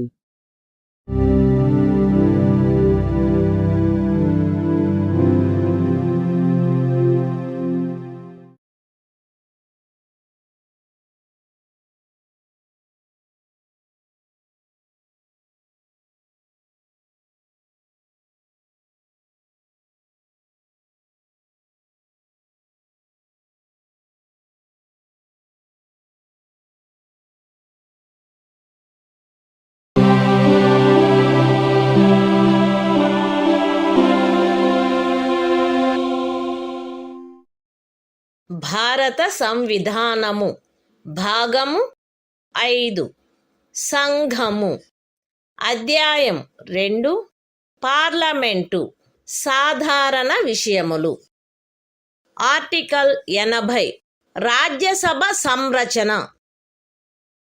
Rajya Sabha ఈ క్రింది వారితో కూడి ఉండవలెను. ఖండము 3 యొక్క నిబంధనలను అనుసరించి రాష్ట్రపతిచే నామనిర్దేశము చేయబడు 12 మంది సభ్యులు మరియు రాజ్యముల యొక్కయు సంఘ రాజ్య క్షేత్రముల యొక్కయు 238 మందికి మించని ప్రతినిధులు. రాజ్యసభలో రాజ్యముల యొక్కయు సంఘ రాజ్య క్షేత్రముల యొక్కయు ప్రతినిధులచే పూరించబడవలసిన స్థానముల కేటాయింపు 4వ అనుసూచియందు గల తద్విషయక నిబంధనలను అనుసరించి ఉండవలెను. ఖండము 1 యొక్క ఉపఖండము ఏ క్రింద రాష్ట్రపతిచే నామనిర్దేశము చేయబడు సభ్యులు ఈ క్రింది వాటిని పోలిన విషయములందు విశేష జ్ఞానమును కాని ఆచరణానుభవమును కాని కలిగిన వ్యక్తులై ఉండవలెను. అనగా సాహిత్యము, విజ్ఞాన శాస్త్రము, కళ మరియు సాంఘిక సేవ. రాజ్యసభకు ప్రతి రాజ్యం యొక్క శాసనసభలోని ఎన్నుకొనబడిన సభ్యులచే ఏకల అంతరణీయ ఓటు ద్వారా అనుపాతిక ప్రాతినిధ్య పద్ధతిని అనుసరించి ఆ రాజ్యం యొక్క ప్రతినిధులు ఎన్నుకొనబడవలెను. రాజ్యసభకు సంఘ రాజ్య క్షేత్రముల యొక్క ప్రతినిధులు పార్లమెంటు శాసనము ద్వారా విహితపరచు రీతిలో ఎంపిక చేయబడవలెను. The Constitution of India, Part 5, The Union. Chapter 2. Parliament. General. Article 80. Composition of the Council of States. 1. The Council of States shall consist of 12 members to be nominated by the President, in accordance with the provisions of Clause 3.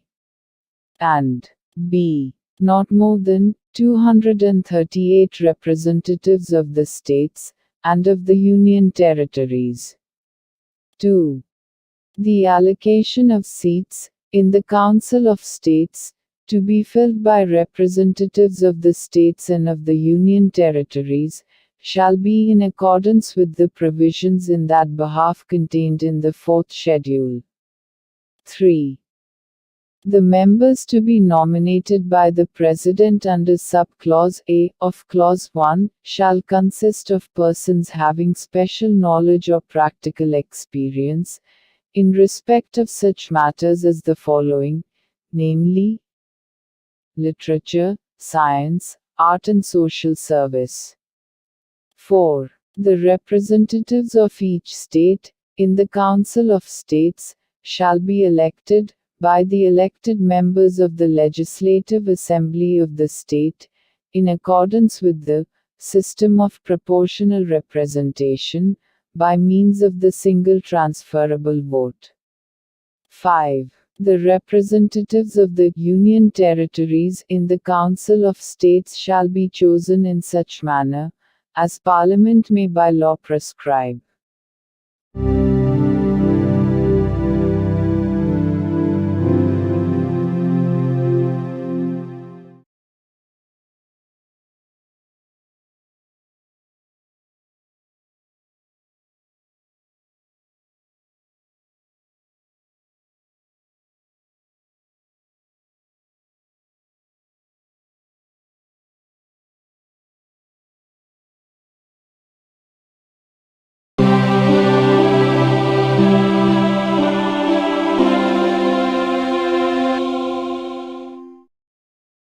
భారత సంవిధానము.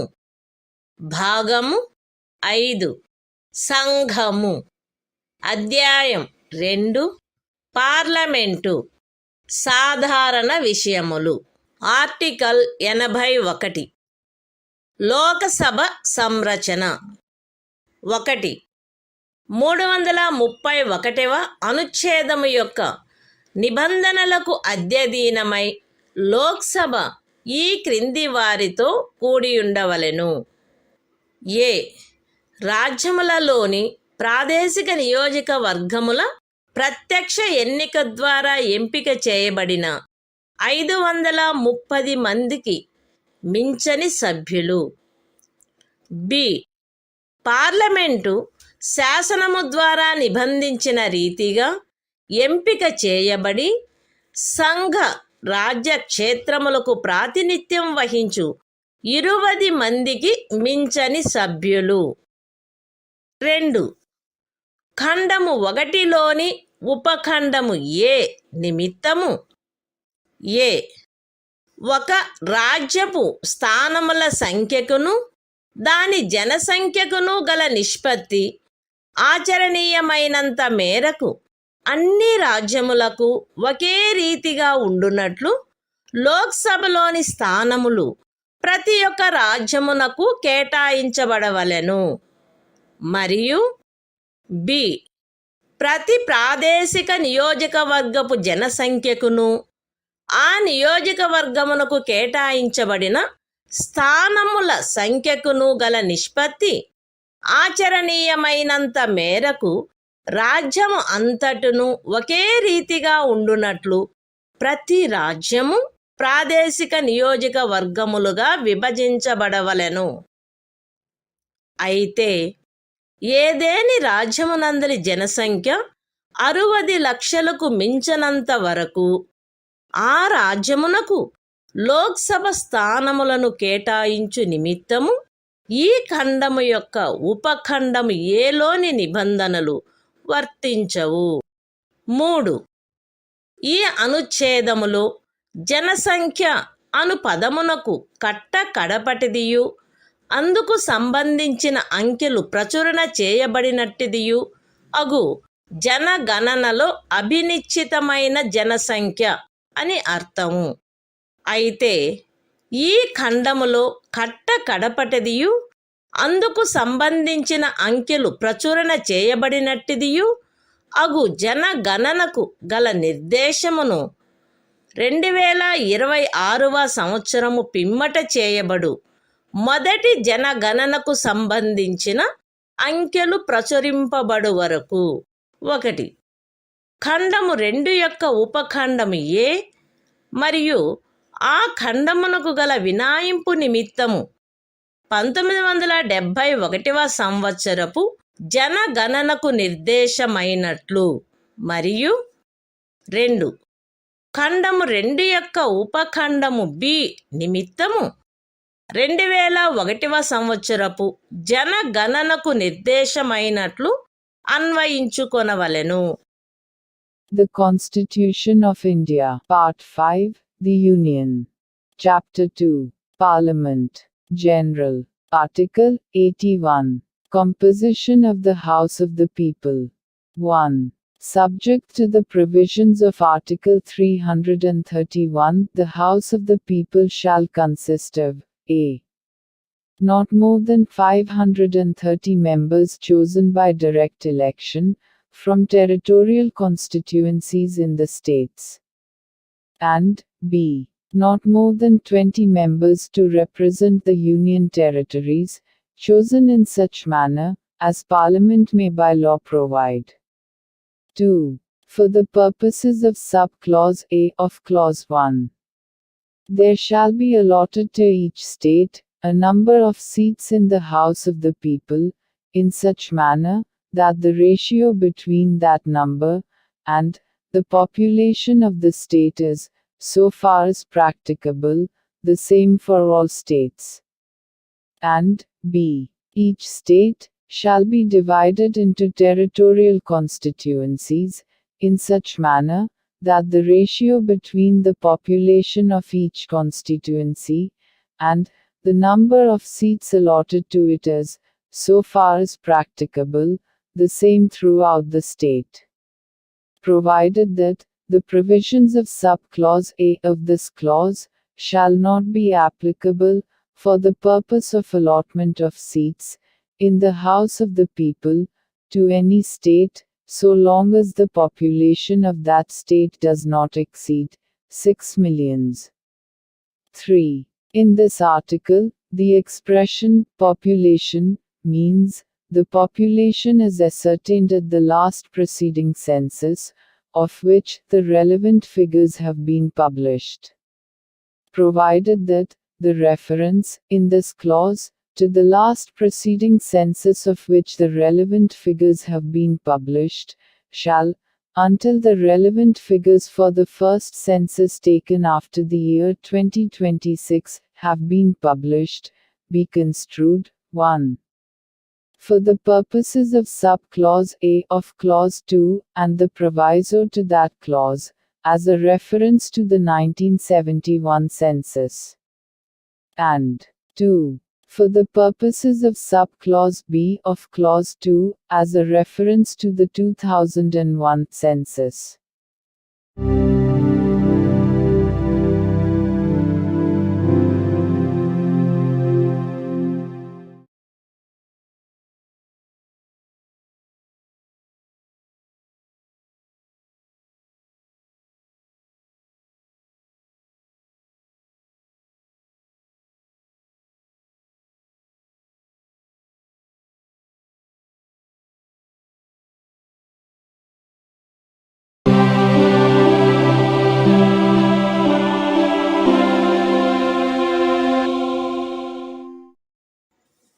భారత సంవిధానము భాగము 5 సంఘము అధ్యాయం 2 parliament సాధారణ విషయములు article 82 ప్రతి జనగణన పిమ్మట తిరిగి సర్దుబాటు ప్రతి ఒక్క జనగణన పూర్తి అయిన పిమ్మట రాజ్యములకు లోక్సభ స్థానముల కేటాయింపు మరియు ప్రాదేశిక నియోజకవర్గములుగా ప్రతి రాజ్యము యొక్క విభజన పార్లమెంటు శాసనము ద్వారా నిర్ధారణ చేయునట్టి ప్రాధికారిచే మరియు అట్టి రీతిలో తిరిగి సర్దుబాటు చేయబడవలెను.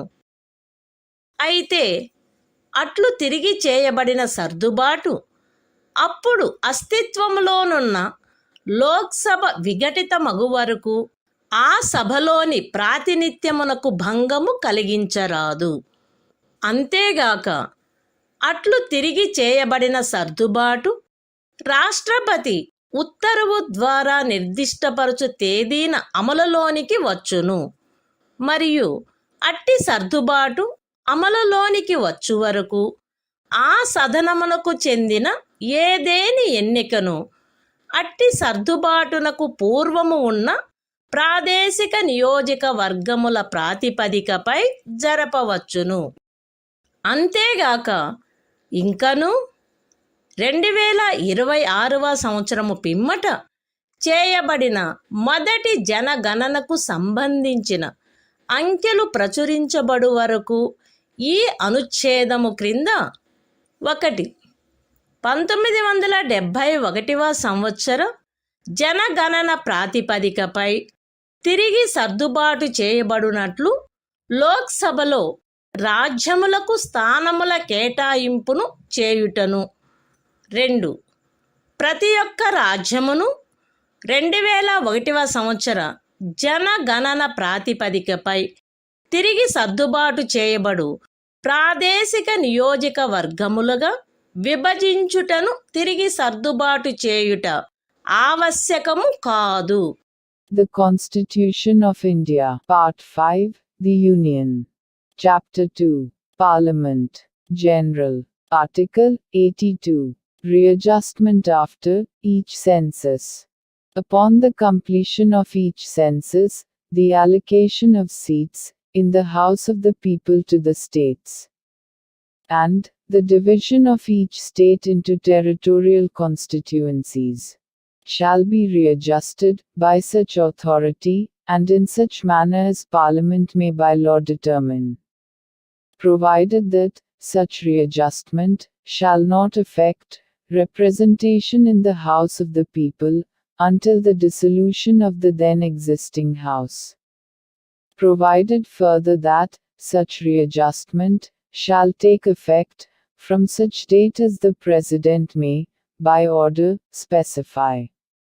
And until such readjustment takes effect, any election to the House may be held on the basis of the territorial constituencies existing before such readjustment. Provided also that, until the relevant figures for the first census, taken after the year 2026, have been published, it shall not be necessary to readjust the allocation of seats in the House of the People to the states, as readjusted on the basis of the 1971 census. And 2. The division of each state into territorial constituencies, as may be readjusted on the basis of the 2001 census, under this article.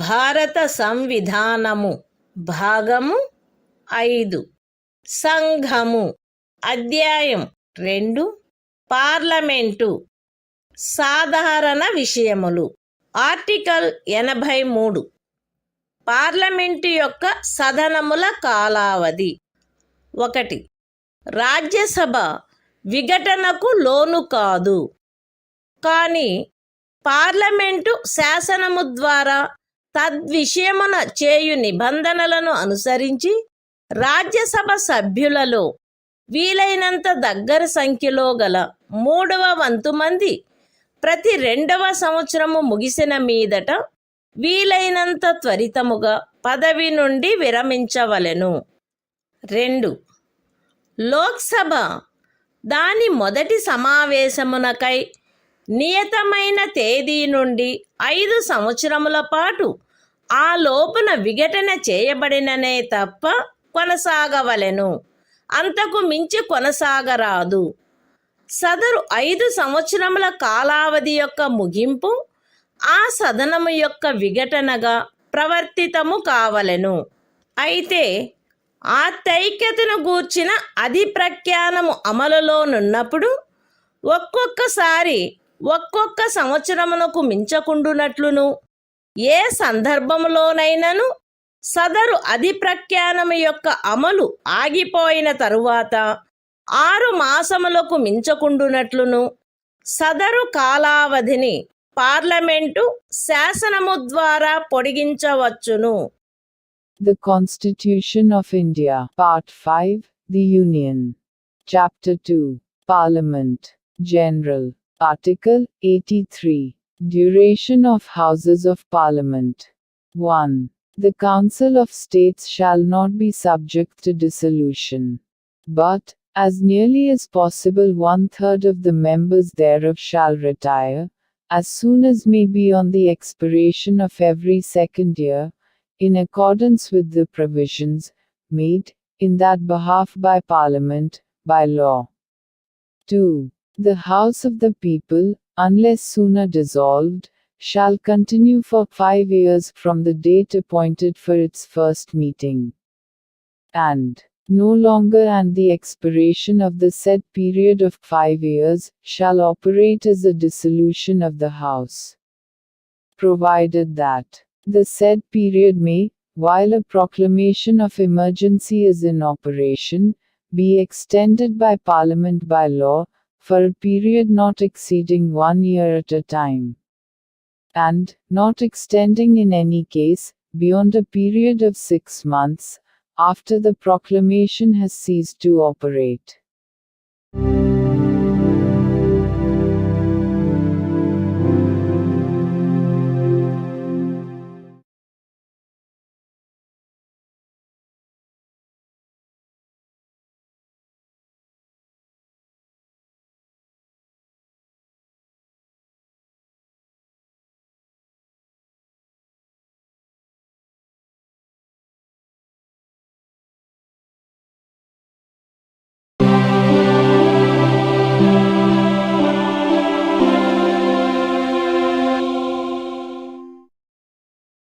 భారత సంవిధానము భాగము 5 సంఘము అధ్యాయం 2 parliament సాధారణ విషయములు.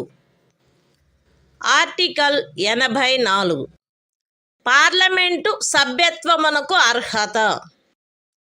ఏ వ్యక్తి అయినను తాను భారతదేశ పౌరుడై ఉండి ఎన్నికల కమిషనుచే తద్విషయమై ప్రాధీకృతుడైన వ్యక్తి సమక్షమున 3వ అనుసూచిలో అందు నిమిత్తము పొందుపరచబడిన ప్రరూపమును అనుసరించి ప్రమాణము లేక ప్రతిజ్ఞ చేసి దానిపై చేవ్రాలు చేసిననే తప్ప రాజ్యసభలోని స్థానము విషయంలో 30 సంవత్సరముల వయస్సుకు తక్కువ కాకుండాను, లోక్సభలోని స్థానము విషయంలో 25 సంవత్సరముల వయస్సుకు తక్కువ కాకుండాను ఉన్ననే తప్ప, మరియు పార్లమెంటుచే చేయబడిన ఏదేని శాసనము ద్వారా గాని దాని క్రింద గాని తద్విషయమున విహితము చేయబడు ఇతర అర్హతలను కలిగియున్ననే తప్ప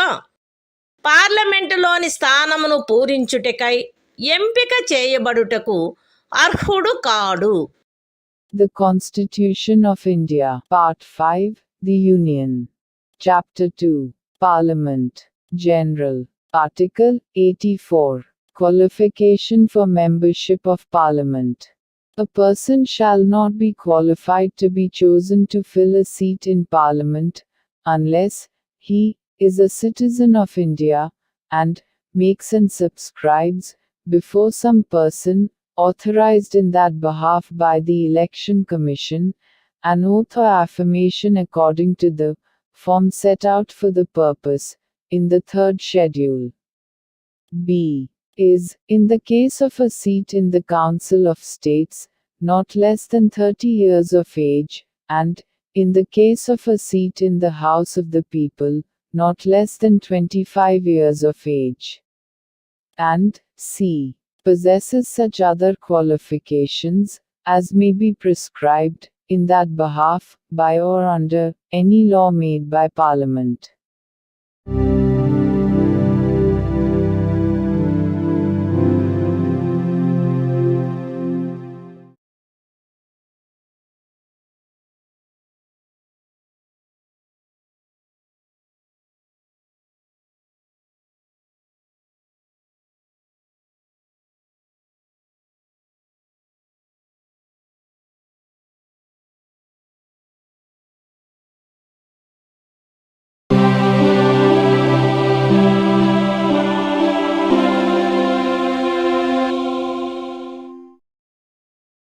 భారత సంవిధానము భాగము 5 సంఘము అధ్యాయం 2 పార్లమెంటు సాధారణ విషయములు ఆర్టికల్ 85 పార్లమెంటు యొక్క అధివేశనములు అధివేశనావసానము మరియు విఘటన రాష్ట్రపతి ఆయా సమయములందు పార్లమెంటు యొక్క ప్రతి సదనమును ఆయన సబబని తలుచు సమయమునను స్థలమునను సమావేశమగుటకు ఆహ్వానించవలెను. కానీ దాని ఒక అధివేశనములోని కడపటి ఉపవేశనమునకును దాని మరుసటి అధివేశనములోని మొదటి ఉపవేశనమునకును నియతమైన తేదీకి మధ్య 6 మాసముల అంతరము ఉండరాదు. రాష్ట్రపతి ఆయా సమయములందు ఆ సదనముల యొక్క లేక ఆ సదనములలో దేని యొక్క అయినను అధివేశనావసానము చేయవచ్చును. లోక్సభను విఘటన చేయవచ్చును. The Constitution of India, Part 5, The Union. Chapter 2, Parliament, General. Article 85. Sessions of Parliament, Prorogation, and Dissolution. 1. The President shall from time to time summon each House of Parliament to meet at such time and place as he thinks fit. But 6 months shall not intervene between its last sitting in one session and the date appointed for its first sitting in the next session. 2. The President may from time to time prorogue the Houses, or either House. B. Dissolve the House of the People.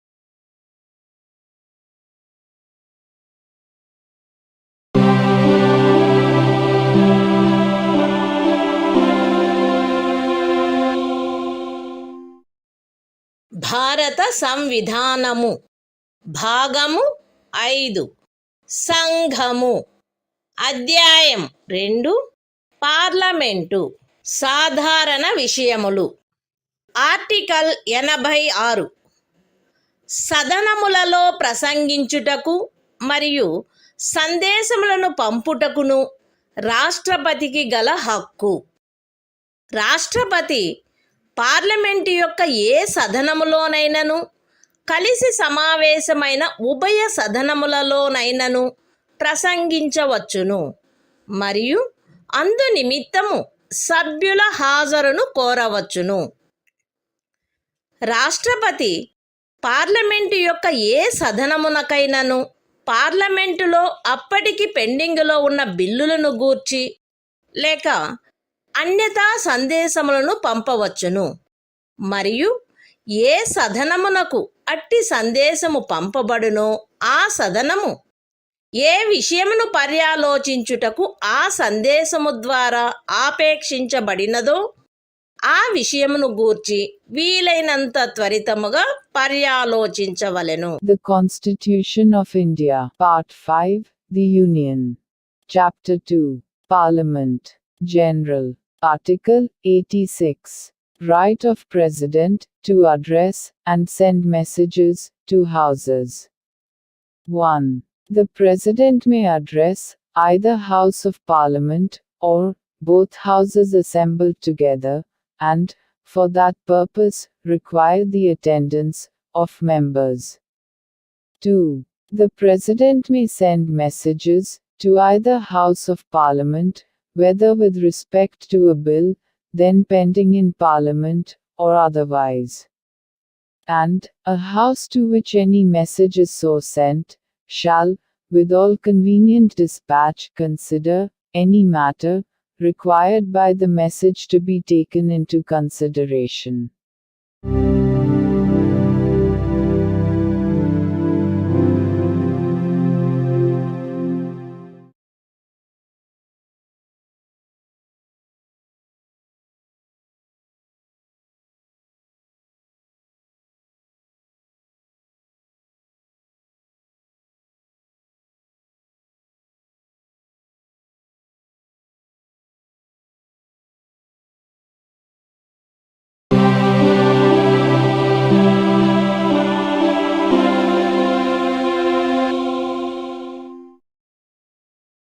భారత సంవిధానము భాగము 5 సంఘము అధ్యాయము 2 parliament సాధారణ విషయములు.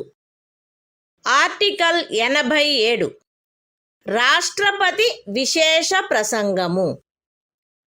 రాష్ట్రపతి లోక్సభ యొక్క ప్రతి సాధారణ ఎన్నికల తరువాత మొదటి అధివేశనము యొక్క ప్రారంభమునను ప్రతి సంవత్సరము మొదటి అధివేశనము యొక్క ప్రారంభమునను కలిపి సమావేశమైన పార్లమెంటు యొక్క ఉభయ సదనములను సంబోధించి పార్లమెంటును ఆహ్వానించిన కారణములను తెలియజేయవలెను.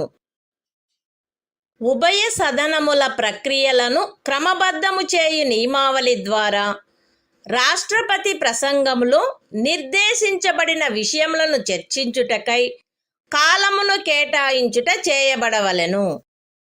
The Constitution of India, Part 5, The Union. Chapter 2, Parliament, General. Article 87. Special Address by the President. 1. At the commencement of the first session after each general election, to the House of the People, and, at the commencement of the first session of each year, the President shall address both Houses of Parliament assembled together, and inform Parliament of the causes of its summons. 2. Provision shall be made by the rules regulating the procedure of either House for the allotment of time for discussion of the matters referred to in such address.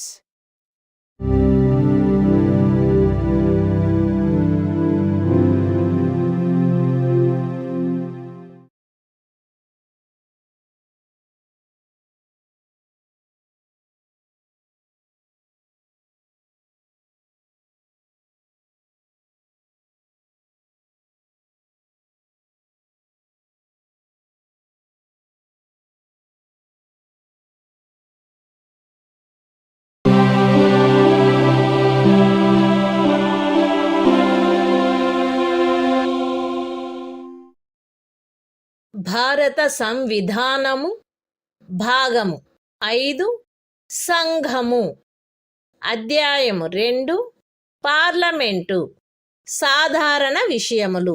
Article 88 సదనములను గురించి మంత్రులకు attorney జనరల్కు గల హక్కులు.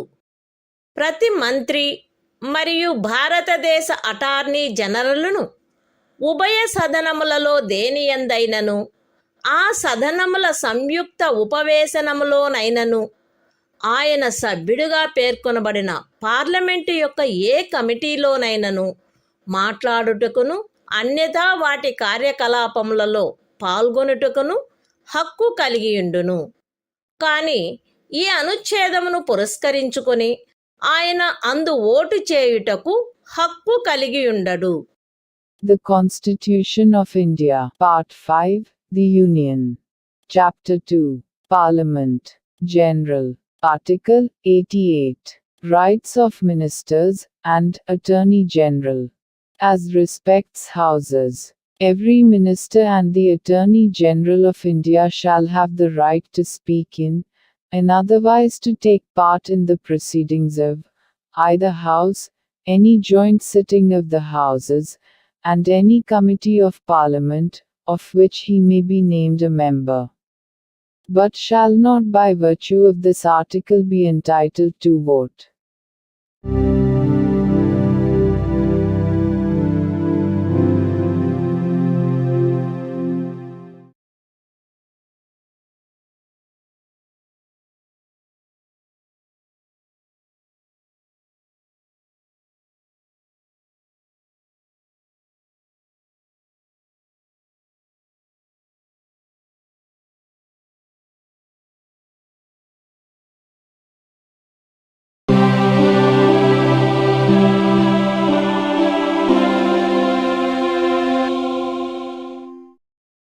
భారత సంవిధానము భాగము 5 సంఘము. అధ్యాయము 2 parliament అధికారులు. Article 89 Rajya Sabha యొక్క సభాపతి మరియు ఉపసభాపతి.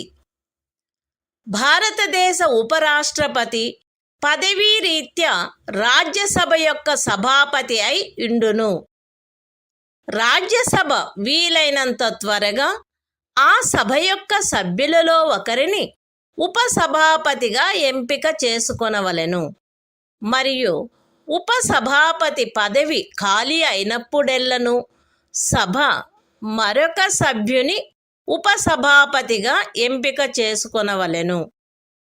The Constitution of India, Part 5, The Union. Chapter 2, Parliament. Officers of Parliament. Article 89. The Chairman and Deputy Chairman of the Council of States. 1. The Vice President of India shall be ex officio Chairman of the Council of States. 2. The Council of States shall, as soon as may be, choose a member of the Council to be Deputy Chairman thereof, and, so often as the office of Deputy Chairman becomes vacant, the Council shall choose another member to be Deputy Chairman thereof.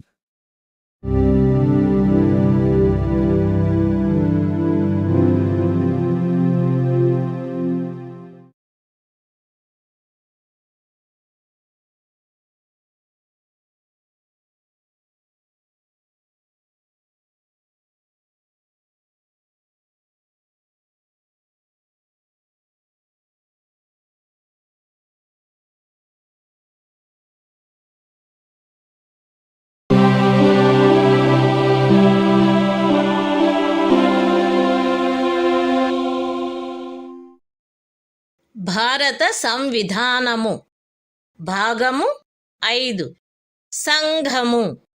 అధ్యాయం 2 parliament అధికారులు. Article 90 ఉపసభాపతి పదవిని ఖాళీ చేయుట, ఆ పదవికి రాజీనామా ఇచ్చుట మరియు ఆ పదవి నుండి తొలగించబడుట. రాజ్యసభ యొక్క ఉపసభాపతి పదవియందున్న సభ్యుడు ఏ సభలో సభ్యత్వమును కోల్పోయినచో తన పదవిని ఖాళీ చేయవలెను. బి తన చేవ్రాలుతో సభాపతికి లేఖ వ్రాయట ద్వారా ఎప్పుడైనను తన పదవికి రాజీనామా ఇవ్వవచ్చును. మరియు సి. సభలో అప్పుడున్న సభ్యులందరిలో అధిక సంఖ్యాకులచే పాస్ చేయబడిన ఆ సభ యొక్క తీర్మానము ద్వారా పదవి నుండి తొలగించబడవచ్చును. అయితే ఖండము సి నిమిత్తమగు తీర్మానమేదియు దానిని ప్రస్తావించవలెనను ఉద్దేశము కలదని నోటీసు ఇచ్చి కనీసం 14 దినములు గడిచిననే తప్ప ప్రస్తావించబడరాదు.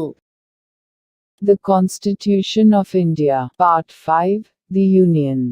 Chapter 2, Parliament. Officers of Parliament. Article 90. Vacation and resignation of, and removal from, the office of Deputy Chairman. A member holding office, as Deputy Chairman of the Council of States, shall vacate his office if he ceases to be a member of the Council. B. May at any time, by writing under his hand addressed to the Chairman, resign his office. And C. May be removed from his office, by a resolution of the Council, passed by a majority of all the then members of the Council. Provided that, no resolution for the purpose of Clause C, shall be moved, unless at least 14 days' notice has been given of the intention to move the resolution.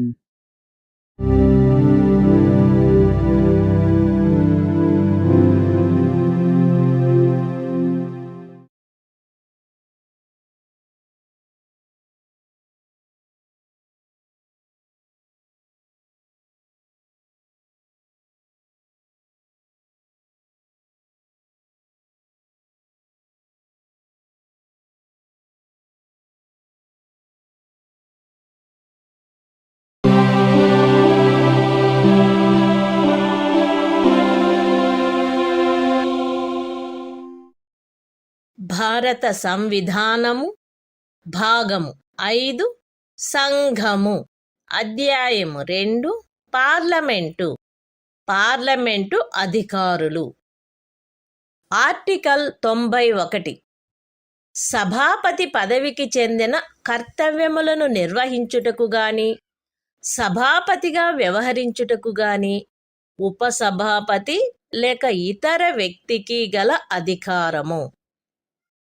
సభాపతి పదవి ఖాళీగా ఉన్నప్పుడు లేక ఉపరాష్ట్రపతి రాష్ట్రపతిగా వ్యవహరించుచున్న లేక రాష్ట్రపతి కృత్యములను నిర్వహించుచున్న ఏదేని కాలావధిలో సభాపతి పదవికి చెందిన కర్తవ్యములు ఉపసభాపతిచే లేక ఉపసభాపతి పదవి కూడా ఖాళీగా ఉన్నచో రాష్ట్రపతి అందు నిమిత్తము నియమించిన రాజ్యసభ సభ్యునిచే నిర్వర్తించబడవలెను.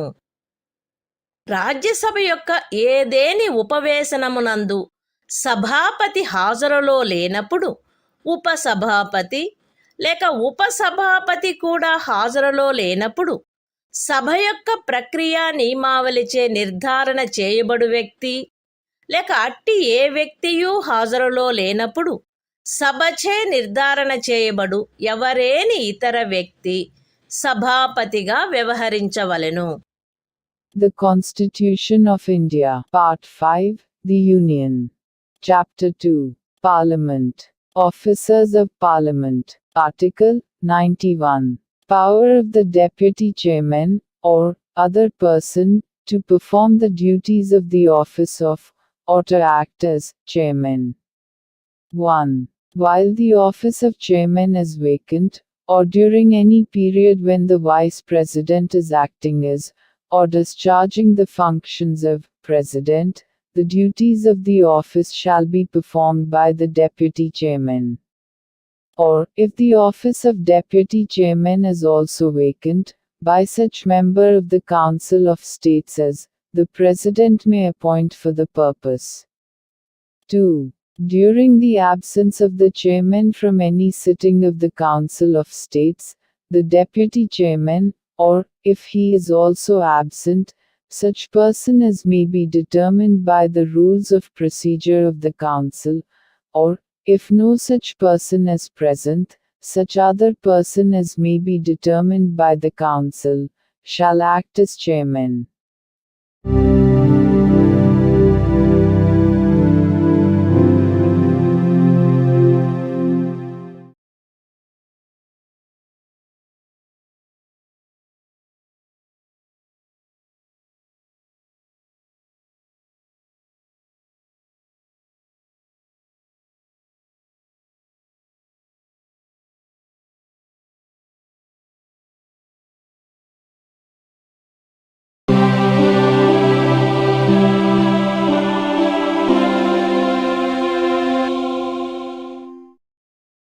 భారత సంవిధానము భాగము 5 సంఘము అధ్యాయము 2 పార్లమెంటు అధికారులు ఆర్టికల్ 92 సభాపతి లేక ఉపసభాపతిని పదవి నుండి తొలగించుటకు తీర్మానము పర్యాలోచించబడుచున్నప్పుడు ఆయన అధ్యక్షత వహించకుండుట. ఉపరాష్ట్రపతిని పదవి నుండి తొలగించుటకు తీర్మానమేదైనను పర్యాలోచనలోనున్నప్పుడు సభాపతి లేక ఉపసభాపతిని పదవి నుండి తొలగించుటకు తీర్మానమేదైనను పర్యాలోచనలోనున్నప్పుడు ఉపసభాపతి రాజ్యసభ యొక్క ఏదేని ఉపవేశనమునందు ఆయన హాజరై ఉన్నప్పటికీ అధ్యక్షత వహించరాదు.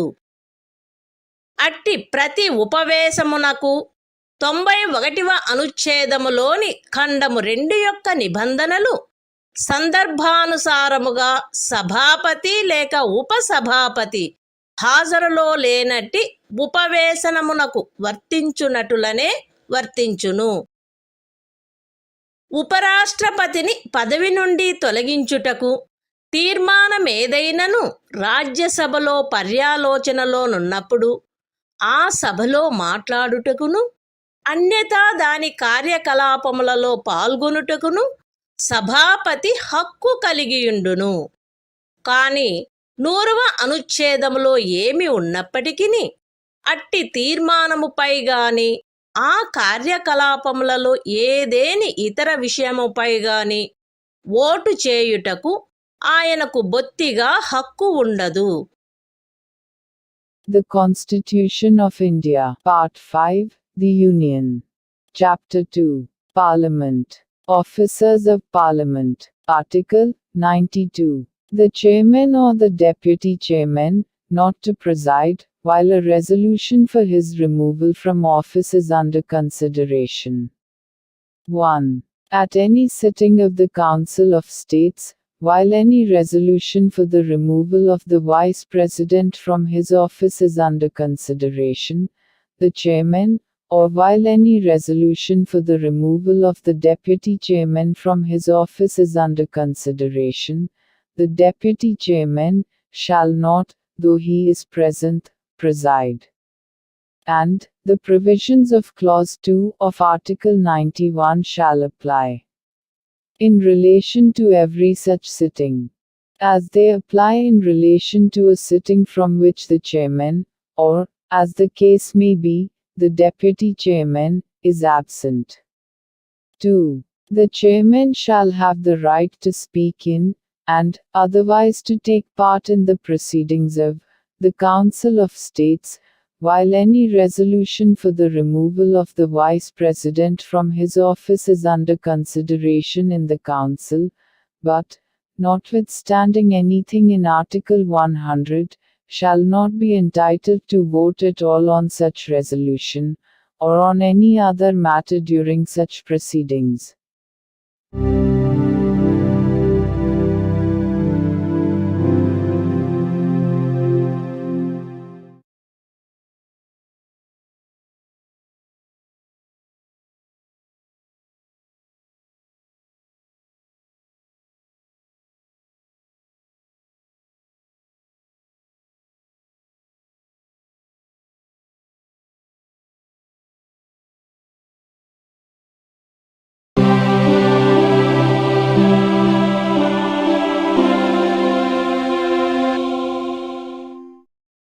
భారత సంవిధానము భాగము 5 సంఘము.